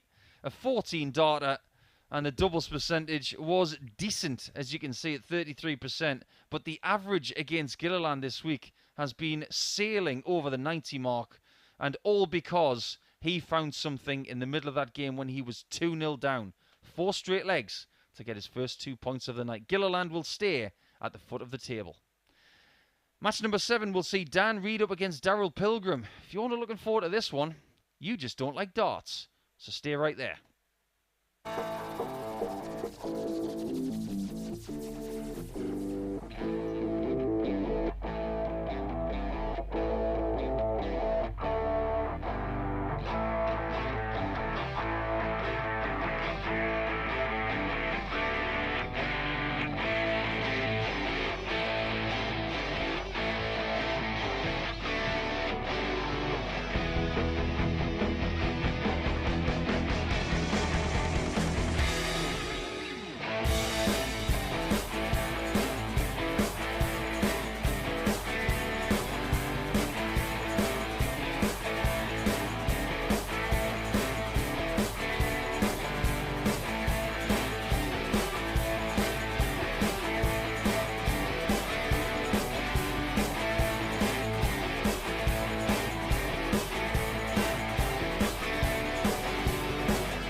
Game 7 involves the 2 players of the night so far. They are undefeated coming into match number 3, and now they will go against each other to see who remains undefeated. Payne is finally on the board, but Collins, Reid and Pilgrim have all got a game in hand. And they could separate themselves from Payne and Gilliland a little bit more in the next couple of matches. Okay, first leg, it's Darryl to throw first. Game on.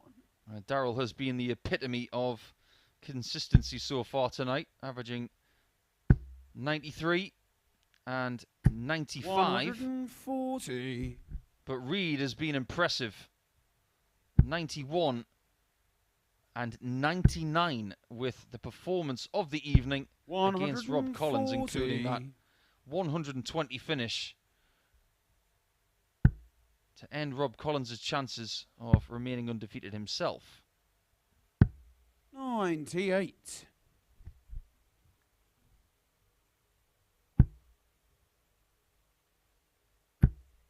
Darryl Pilgrim has been noted for one thing more than anything else this year. Something we have already spoken about, which is that on one occasion he was filling a spot on the PDC Pro Tour 93. and has played one game on the Pro Tour this year, which he lost to Brendan Dolan by 6 legs to 5, but he averaged 99.47 in that Now match. we require 170. And in the season standings for the averages, he's still top, even though he lost that match. Just a matter of 0.67 of a point above the great Michael van Gerwen in number 2. I just wonder how much longer he's going to be sitting there. He may well be there at the end of the season. Now we require 76.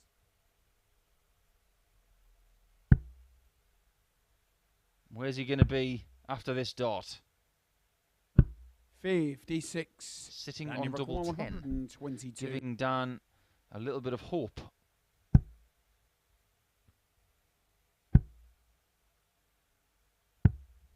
Hope does not 38. float right here. Now we require 20.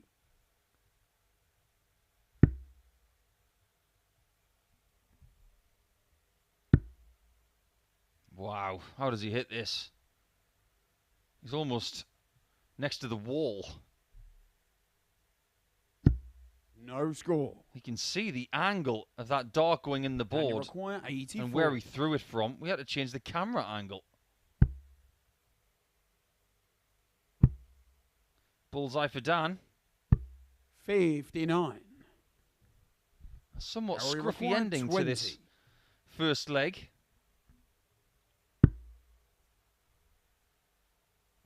Game shot. But it is a leg that belongs to the person who threw first. So 20 darts is good enough for leg 1.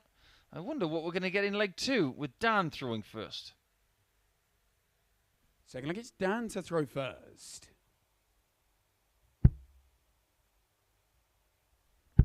It's a very interesting grip that he has. If you look at his 60. right hand as the camera points towards him when he's scoring, every single finger is curved. It's like a claw. 180. Very unusual. Look at the middle fingers and the small finger there. They're all curled over. 140. I'm not sure I could throw like that. Whereas the Pilgrim grip is almost a 4-finger grip. 91. And the hand is crunched a lot. There's a lot of tension in that palm. And you have to be careful with that, 34. with repetitive strain, because you could find yourself having problems with things like carpal tunnel a little bit later in life. 60. Daniel require You might think, 167. injuries in darts, you've got to be kidding. Yeah, do your research. There's plenty of things that can go wrong. 97. I've seen hip Daniel replacements, 170. ankle problems, wrist tendinitis is a favourite. And more recently, for the great MVG, he's had surgery on carpal tunnel syndrome in his 56. Daniel right requires and 70. left hands.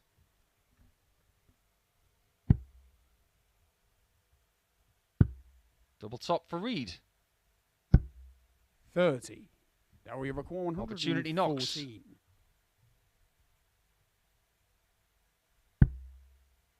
Missed the single 14 the last time he was on this finish. Doesn't make the same mistake, 94. but makes the same And you mistake from require leg 1 by 40. missing tops.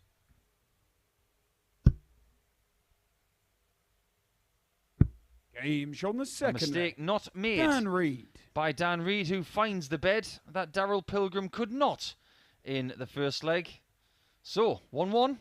We're into leg 3. The leg, it's Darryl to throw first. Game on.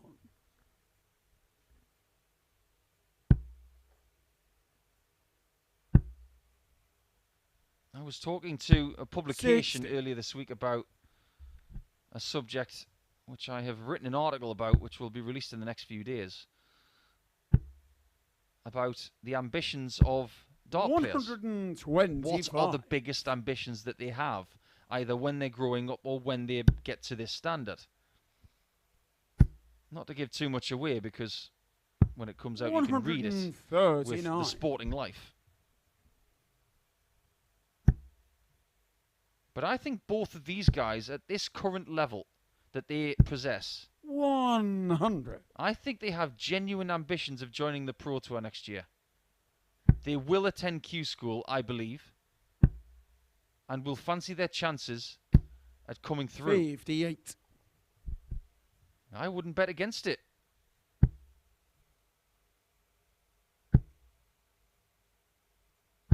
$140.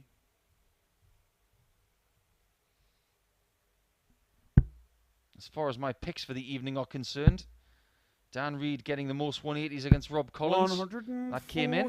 Danny Buck 136. Payne to beat Chris Gilliland by 4 legs to 3. That did not. It fell 1 leg short. 96.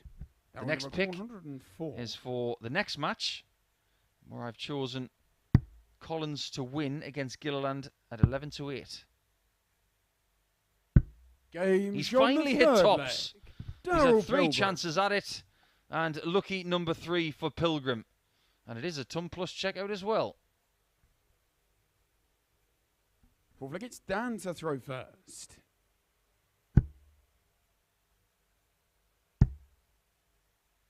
There you see that claw grip. 140. Dart comes back towards the right-hand side of his mouth. That's not a bad drawback position, in fact. Pilgrim brings it back just a little less. He's got what we call 134. less backlift. You don't want to bring that dart too far back to make sure that that right bicep is 140. engaged too much.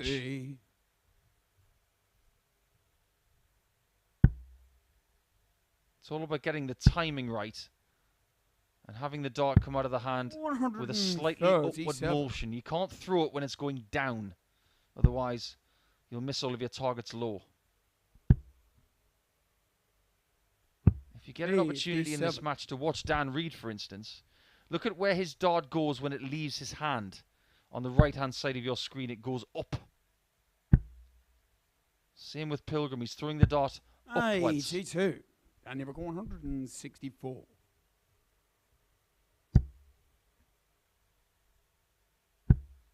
Bullseye. Would Would have been the biggest finish of the week. Currently standing at 161, which was hit by Matthew Edgar, not once, but twice.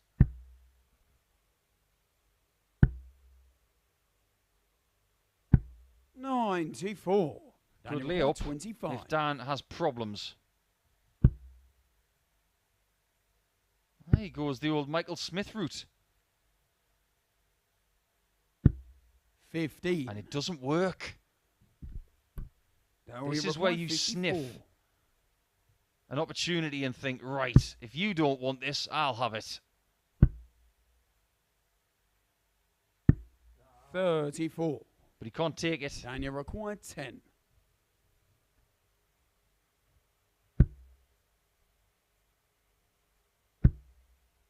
Surely. No score. It went further away. He's thinking Now we right now, require because I know how 20. dart players behave and how they think. He's thinking right now, how on earth did I miss that? Game shot on the And fourth. he leg. hands that leg to Pilgrim on a Pilgrim. plate. And it is a break of throw, so the opportunity for 4-1 is very real if Pilgrim can hold here. Fifth leg, it's Darryl to throw first. Game on.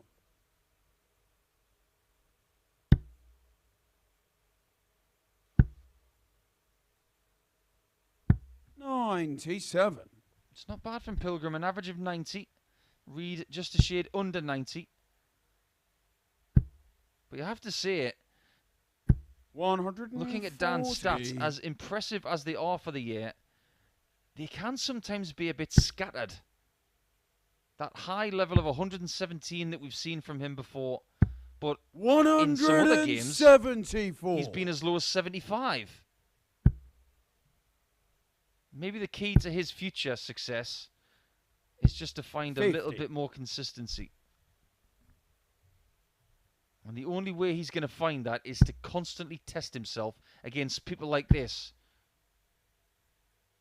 who are very tough nuts to crack.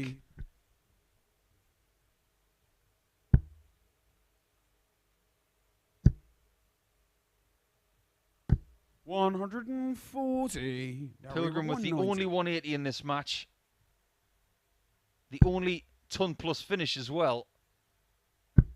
And he's also got the win with another impressive display. The average has gone up to 96.82 and 33% on the checkouts for the winner in the match for the second game in succession.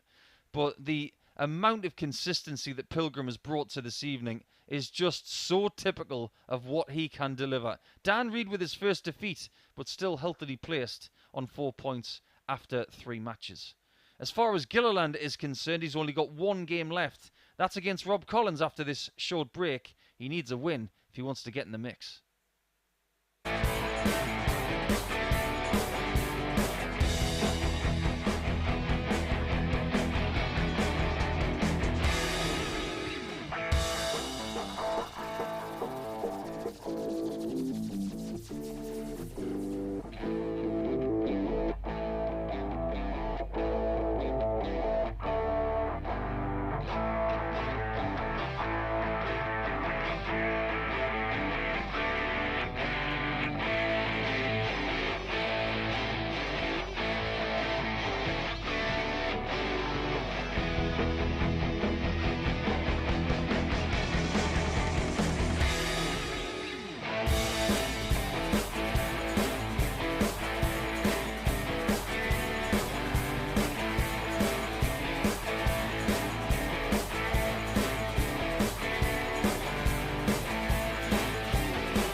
After our first 2 games of the evening session went against the darts, our 5 matches since then have gone with the darts. You just wonder what will happen now in game number 8, the final game of the night for Chris Gilliland.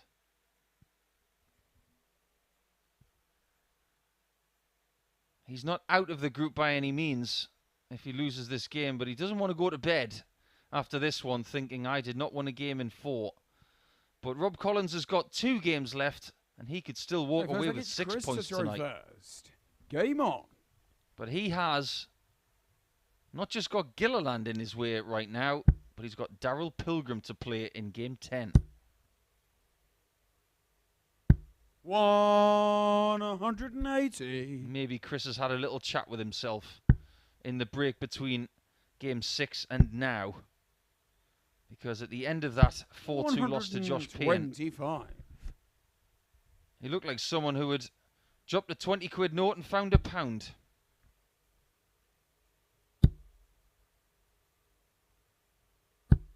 Oh, Rob Collins gives it the full visual commentary of, yeah, good darts, mate. But he misses dart 6. 40. We haven't really scared a 9-darter this week. Not yet. We haven't had a 10 yet either. But we're getting 11-darters more often over the last couple of days. 121. We might get another right here. Still possible. Game shown the Beautiful first 12-darter. That will cheer him up. Gilliland. Just the first notch that he needs to get 4, but 12 darters are always well received. Second leg, it's Rob to throw first.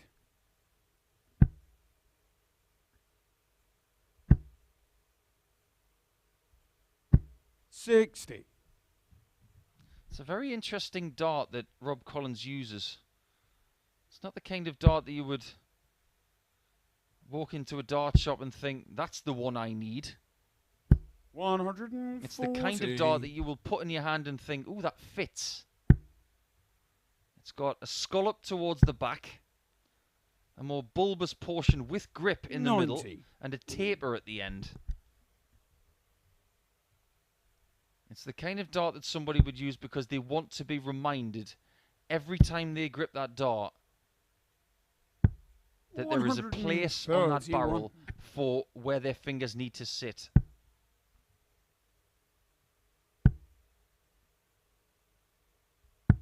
$59. A very big message to all aspiring darts fans as well. Let's say your favourite dart player is Raymond van Barneveld, for example. That does not mean that you need to be throwing a Raymond van Barneveld dart. It's one of the biggest problems with young dart players that I see.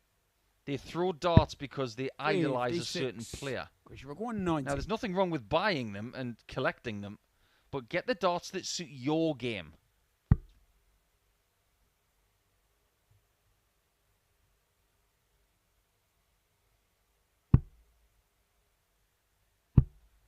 If you think that was a really big miss from the Ginger Ninja, you're wrong, because he was going for the bullseye for 90. He got the 25, which left 65. His second dart, he was going for the treble 11 for double 16. 40. And he's gone around the houses a little bit and he's left tops.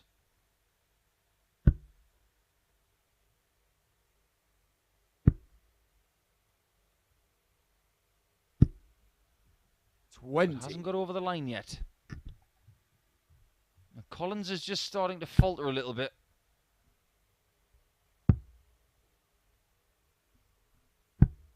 $42. Chris, you've required 20. Game shown the second Gilliland is taking full advantage of it. Gilliland. You don't need me to tell you that at 2-0 up, he's got a break of through on the bank now, and how much he would love to walk away tonight with a 4-0 victory. So look, it's Chris to throw first. Game on. That would put a few things right.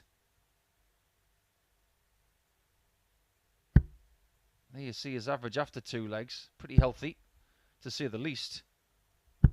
85. But if he was to double his advantage from here, it would get rid of most of the negativity in his leg difference column, which, trust me, over the next 24 hours 140. is going to come into play. And it would get him onto 2 points, level with Rob Collins himself and Josh Payne before he plays his final match in Game 9 against Dan Reed.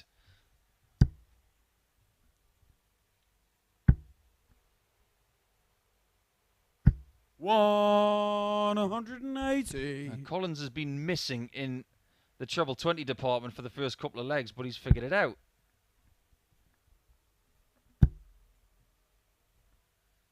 I don't know if we have many big fans of Superman watching this evening on Sporty Stuff TV, but that big R on the front is something to do with his nickname of Man of Steel, which is associated with Superman, of course. But the big S on the Superman logo doesn't mean an S on Krypton. It's a symbol that means hope. And Collins is hoping that Gilliland misses 41. 77. Christopher going 41.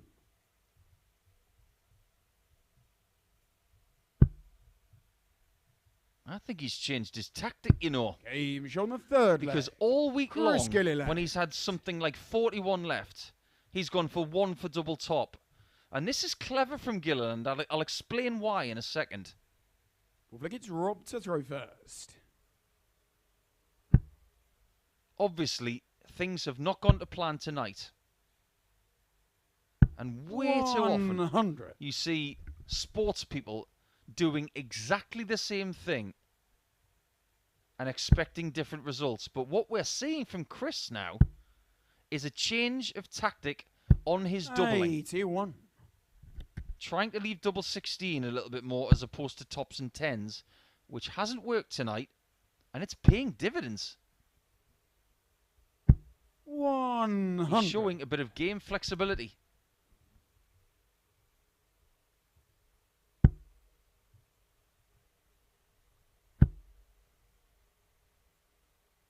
$85. Rob makes 1 or 2 more mistakes, he will be rolled. 82. He is a bit of a human highlight reel. If you haven't seen his wild celebration into the camera lens before, I think that's somewhere on YouTube. It was rather surprising to say the least. 134. Still advantage Collins, you would feel, after 9 darts. 59. But as of now, Gilliland will probably get 6 darts from here to win the match 4-0.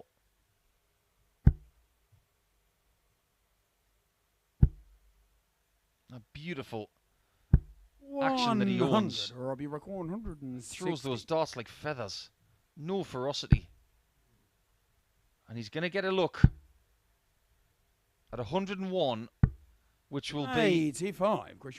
to win the match with the biggest finish of this game, to give him a King of the Ocky performance, potentially. Double 18.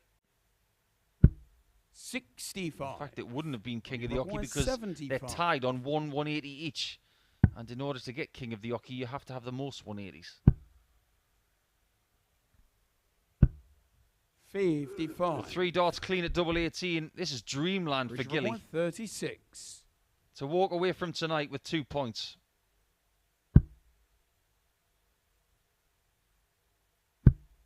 It's hallelujah for Chris Gilliland, who wins by 4 legs to 0. And just caught Rob Collins a little bit cold there. But look at that. 101.9. And I make that the best performance of the week so far by any player. Quite astounding that that's only the 4th ton plus average of the week.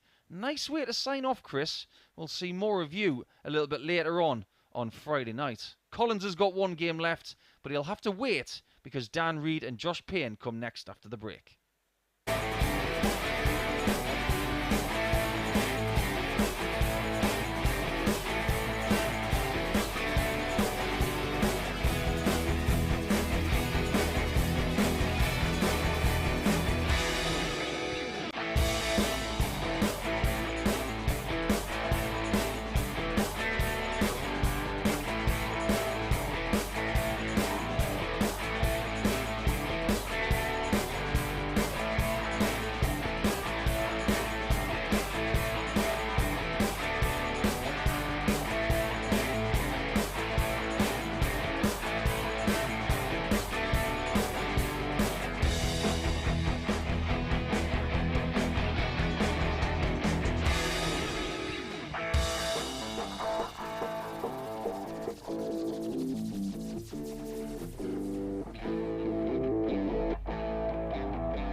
Time for these two men to sign off for Friday morning.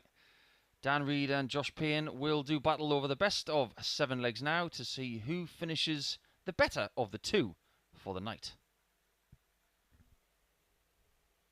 Josh could equalise Dan's position on 4 points if he wins this game. But if Dan wins, he gets the spoils and joins Pilgrim on 6 points for now. because Pilgrim could still have 8 from 8. It looks like it's Dan to throw first. Game on. For the night, Dan has averaged 94.03, a very, very tidy effort. Josh, 91.5, no slouch. But they're all trying to catch Darryl Pilgrim, who for the night has averaged exactly 95. But you have to give Josh Payne credit. He was 2-0 down to Chris Gilliland in match 6. And you thought at that point, after losing his first 2 games as well, he was in serious trouble. But the fact that he wrapped off 4 straight legs to win with a 94.87 average against the Northern Irishman. 59. He maybe has woken up at this late hour.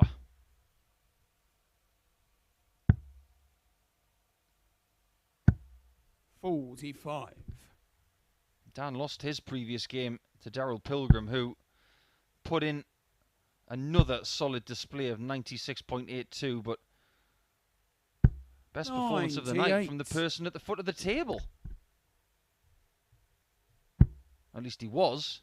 He's not anymore, because Rob Collins is, on leg difference. 140.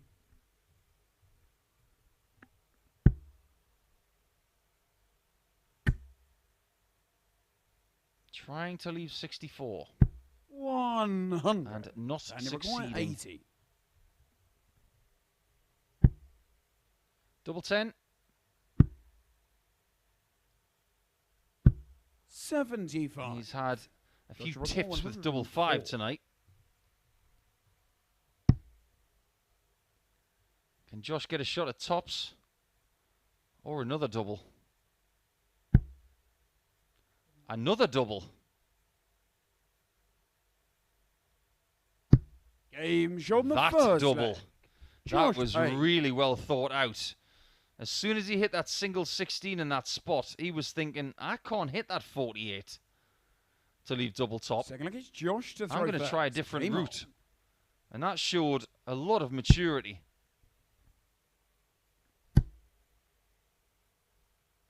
Now, of these two players, 97. you would definitely assume that Josh is the favourite, considering what he's done this year in the Live League and what he's done in his 98. career on the whole.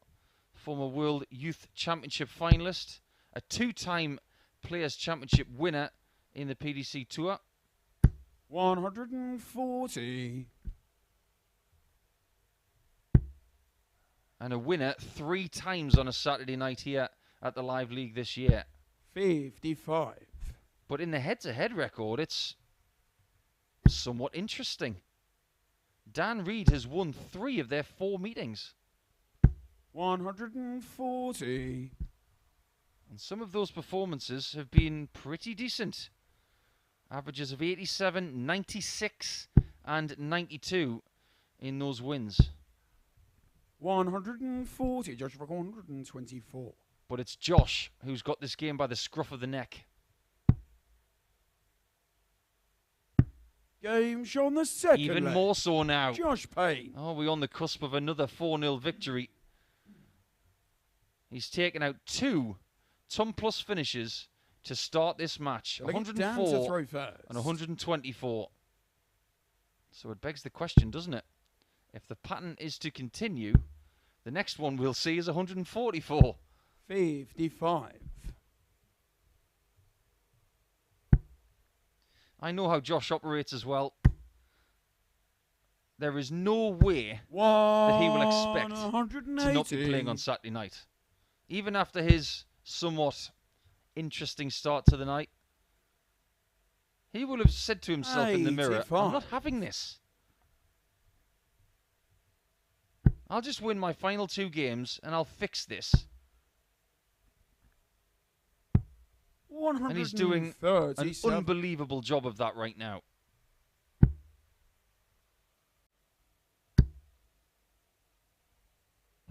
$140.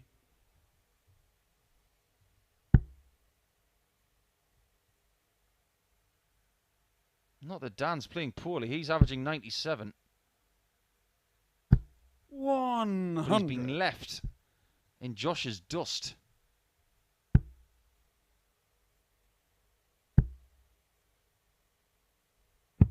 $57.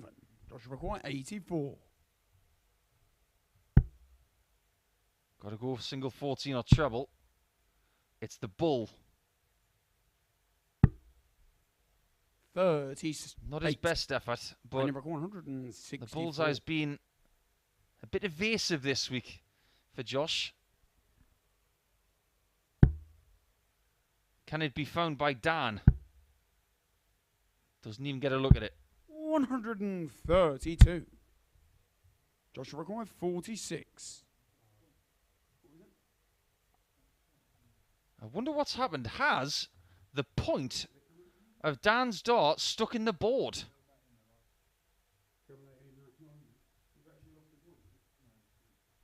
Well, he scored a 132 with a treble 20, a treble 18 and a single 18.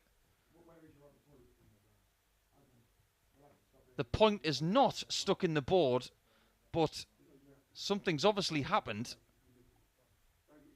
And the referee's got to sort this out. He may need a spare piece of equipment. And we will be back with this match in due course. So, while we're waiting for the players to come back, we'll just go through our results from this evening. Josh Payne 3, Darryl Pilgrim 4. Chris Gilliland with 6 mismatched darts. He lost by 4 legs to 3 to Dan Reid. Rob Collins got his first win of the night in match number 3. That was a 4-2 win over Josh Payne. Darryl Pilgrim doubled down by winning 4 legs to 2 against Chris Gilliland. And then we had Dan Reid finishing a great match with Rob Collins by 4 legs to 2 once again with a 120 finish with the last 3 darts of the match. That was absolutely exceptional. But this is where Josh Payne put his foot down. In match 6, he found that first win against Gilliland. And then after that, Pilgrim was doing Pilgrim things, winning 4-1 against Dan Reid. And then Gilliland with that 4-0 victory over Rob Collins in the previous match, posting the best average of the night of 101.9. We're still waiting for the players to come back to the oche, and we're still none the wiser as to what happened to the dart of Dan Reid. But we do know that Dan is waiting on double 16 if he gets a look at it, because Josh Payne against the darts in leg 3 is waiting on 46, and he's been made to wait as well. I'm Paul the Asset Nicholson. I've been your commentator for this week, and we will have lots more darts for you, not just for the rest of tonight, because we've got one more match after this with Rob Collins and Darryl Pilgrim, but tomorrow night we will have 10 more matches in Group B, and then come 9:30 this morning, which is around about just under 9 hours time from now, we will have the conclusion of Group C, where the likes of Matthew Dennant, Matthew Edgar and some others really do have a great chance of getting through to the Saturday night. There is the table as it stands at the moment. Josh Payne, if he does get another victory tonight, he will finish on 4 points. His leg difference is currently at -1, which is the same as Chris Gilliland. But any win for Josh will elevate him into the positions in the table that will get him through to Saturday night. Collins has got 1 match left, and he could possibly get himself in the top 3 as well. But that 4-0 drubbing at the hands of the Northern Irishman did not do him any favours whatsoever. A little bit earlier this week in Group A, we were treated to 14 wins from 15 by Jim McEwen, and it was only 1 dart in the whole of Group A that cost Jim McEwen a very unusual record of winning 30 points from 30. It was Josh Payne, in fact, who took out that final leg against Jim McEwen and cost him that incredible record, which may never happen now. That's the closest we've ever been. But we are back. We're going 46. Josh Payne is back, and he might well be 3-0 up.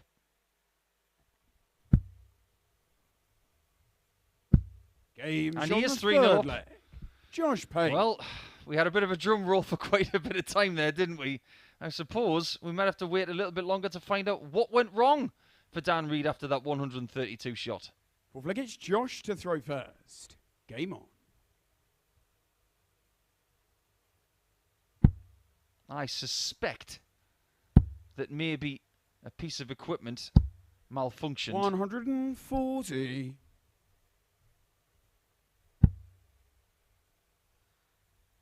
The darts look the same.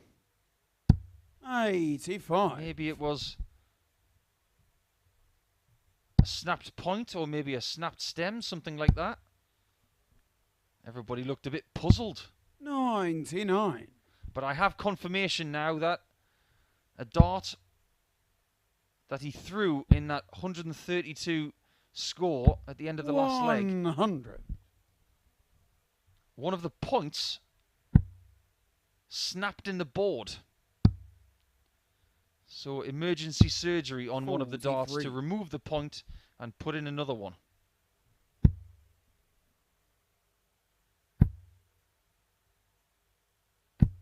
$55. Something that happens very, very rarely. In fact, that happened to me in Las Vegas once, where I left one of my points in the board. I pushed it in for the rest of the match and then had to get them all repointed, 140. so they all matched for my next match against Ronnie Baxter.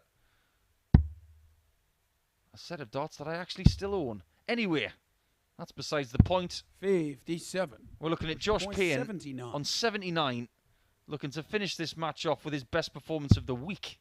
Never mind the group. Double top. Game shot on the Magnificent. match. Josh That Payne. is 105.47. We've just had our best performance of the night from Gilly. Then it's just been bettered. That's more like it, Josh. You finished the night with 4 points, and that will give you loads of confidence for later on Friday night. Dan Reed finishes on 4. Josh finishes on 4. But Darryl Pilgrim could finish on 8 if he beats Rob Collins in our final match of the night, which comes next.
Regardless of what happens in match 10 for the early hours of Friday morning, Darryl Pilgrim is going to go into Friday night atop the table, but by how many points? Currently 2 ahead, with a match to spare. He could widen that gap to 4. As for Rob Collins, he's had a decent night. He's played some good stuff, averaging over 90 for the night. But he could do with an extra 2 points, not only to get himself alongside Payne and Reed, to throw first. but to stop the slide in his leg difference as well. Any win here for Rob Collins over Pilgrim 45. would see Dan Reed go to the bottom of the table somewhat unexpectedly. Just illustrating how competitive this group has been this evening. 100. Before a dart was thrown in this match, Darryl was averaging 95 exactly. Rob 90.44. 58. In fact, before their final games,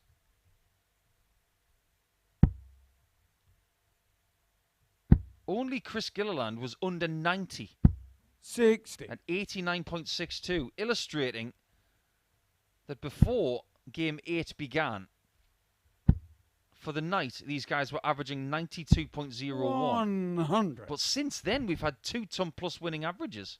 So that's probably gone up.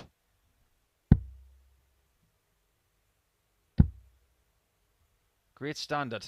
140. And we're not quite done yet.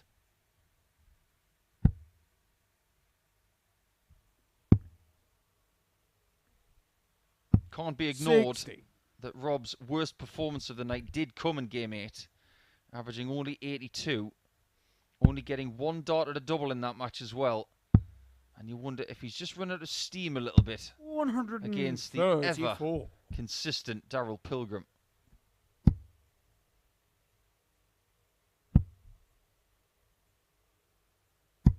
$134. Now we record 67. For first blood, pick your double. Go for it. 51. Robbie record 100. And now you have to hope that Rob does not find a ton plus finish. That he will not. 60. Now we record 16. Game shown Darryl the finds first that leg. double 8. Darryl And Pilgrim. 16 darts is good enough for a first leg break of throw. The average for a 16 darter is just a shade under 94. Second leg, it's Darryl to throw first. And he's been hovering around that standard all night long. He's a bit like a Lionel Richie song, isn't he? 140. If indeed Lionel Richie was talking about darts averages in that tremendous song All Night Long. Safe to say he wasn't. 60.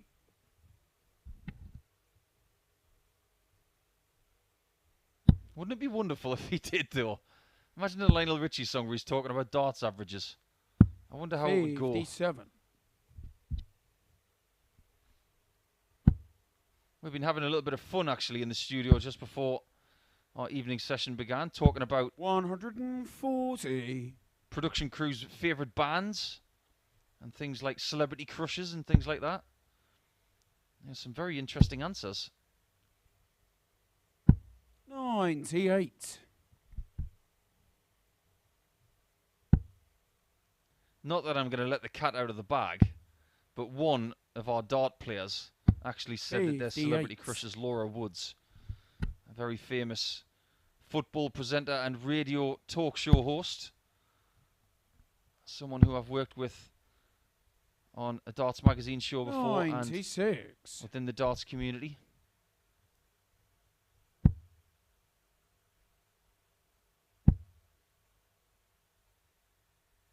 $60. I'm really looking Now forward we to record telling you who's playing next 110. week. And you will find out in around 46 hours-ish. Maybe a little bit less, if I'm feeling generous. 86. one player next week I'm sure you'll be looking forward to watching. That's about as much as I can tell you. Darryl Pilgrim is looking forward 24. to a shot at double 12, and he doesn't have to wait any longer.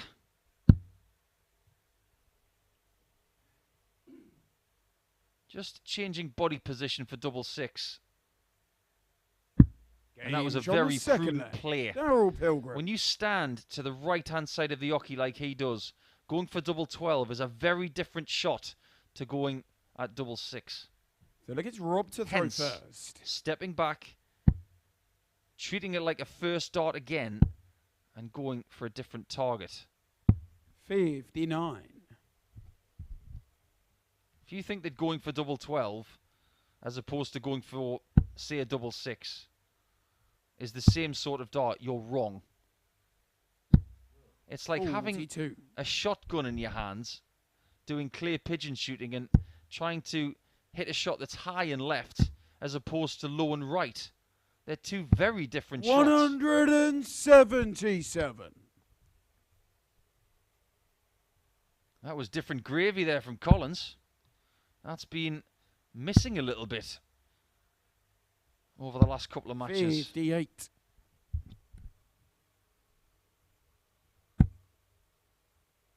He has just been a little bit too erratic. I think he would admit that. 123. But he's got it right in this leg, hasn't he?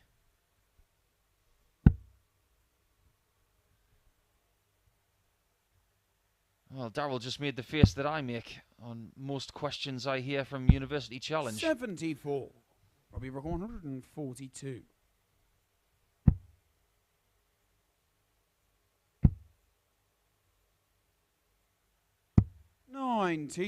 For a guy who's been averaging 95 for the night, to leave 327 after 9 darts here is a bit strange.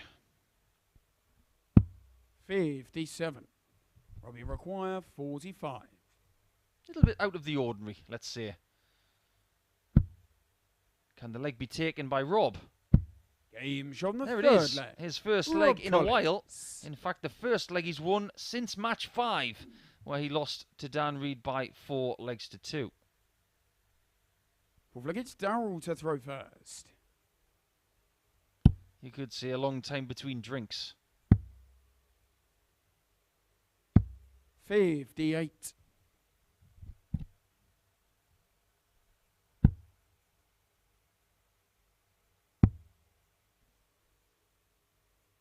$134.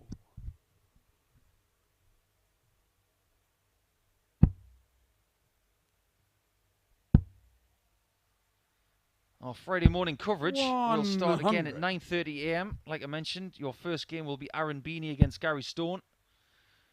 Then you'll have Matthew Edgar against Matthew Dennant, and Carl Hamilton of Darlington up against Lincoln's Gary Blades. They will be your first 3 matches for Friday morning. As we flip the schedule around 99. Thursday morning. 2 places up for grabs.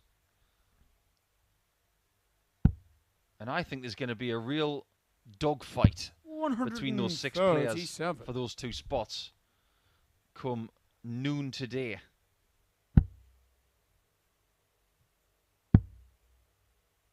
But what's happening in this game right 58. now? Collins is getting himself back into it. 45. Seems to have resurrected his form a little bit. 55. This leg is very far from over, though. The amount of times I've seen people on 90 checkouts this week and mess it up, I've lost count. 134. Robbie require 90. Can Rob do it correctly? Bullseye. Game shot. There you have it. Flag. That's Rob how you do Collins. it. So many times this week I've seen missed double 15s and missed bullseyes, but not right now. Flag, it's Rob to throw first. And that ambition of 8 perfect points for the night is just a little bit further away for Pilgrim, who had hopes of a missed bullseye from the Man of Steel. And He was hoping to get a look at his two darter, which ultimately he did not. 52 he was on. 134.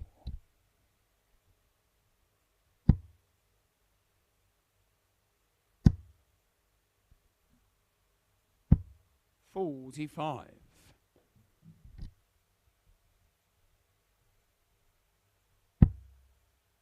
I wonder who the best sporting legend is with the name Collins. 60.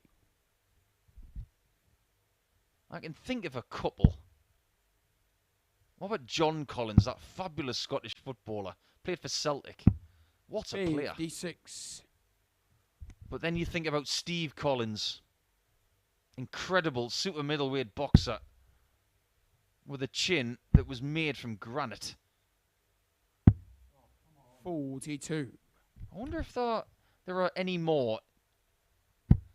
You might want to tweet me a little bit later today. We don't have time for it tonight. But if you want to let me know of your favourite Collins in sport, by all means let me know. At Darts Live League, at the Asset 180, if you have any ideas. 133. But I don't know of any other sporting stars by the name of Pilgrim.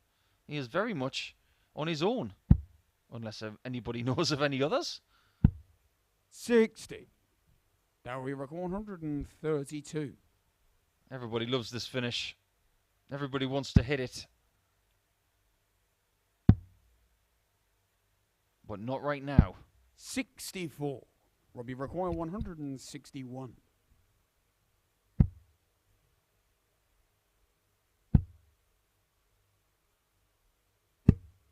49. Now we require He does 68. have options on this 68. He can look at 12s if he wants. Traverses across the board. 50. And Robbie underpitches require that last shot 112. to give Collins a free hit. To hold his own throw on 112. 80. In the background, did you see Darryl there? As if to say, oh, require go 80. away, will you?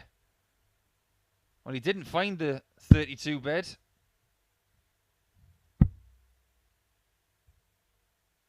Game shown the fifth And leg. Pilgrim does find Darryl Pilgrim. that double four. There's all sorts going on the hockey right now. All sorts of gesticulation. Sig flick, it's Darryl. Collins was giving it the full Game on. Barneveld there with the arms are wide. And it was always as if Darryl Pilgrim was giving it the whole "you can't see me, John 123. Cena" high five to his own face when he hit that double four. Never question the mind of a dart player. 100.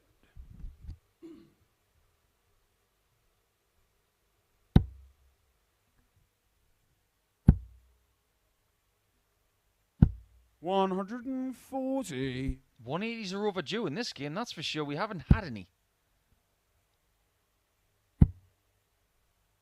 Question mark? There you go. 180. Rob answers the call and gets himself back in this sixth leg with that maximum. It's what he needed. 44.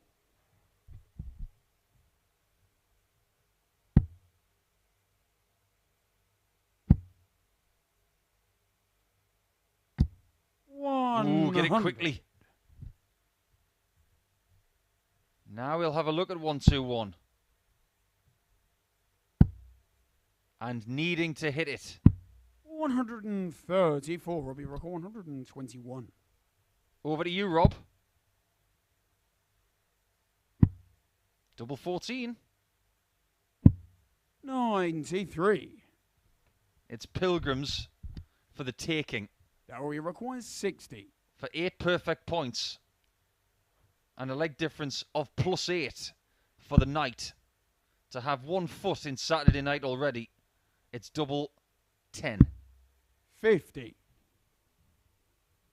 Robbie required 28.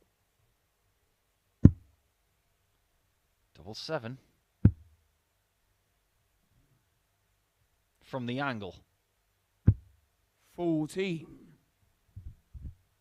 Can't say he we didn't have require his 10. chance. Pilgrim comes back Game finishes shot the on job the match. by 4 legs to Darryl 2. Pilgrim. A perfect night for the dangerous Darryl Pilgrim. And he is going to have 8 points going into Friday night. Not his best performance. Maybe just a little bit rusty coming into that last one. But he did just about enough to give himself those 8 points. You can see the table there. 8 in his leg difference as well. A 4-point gap.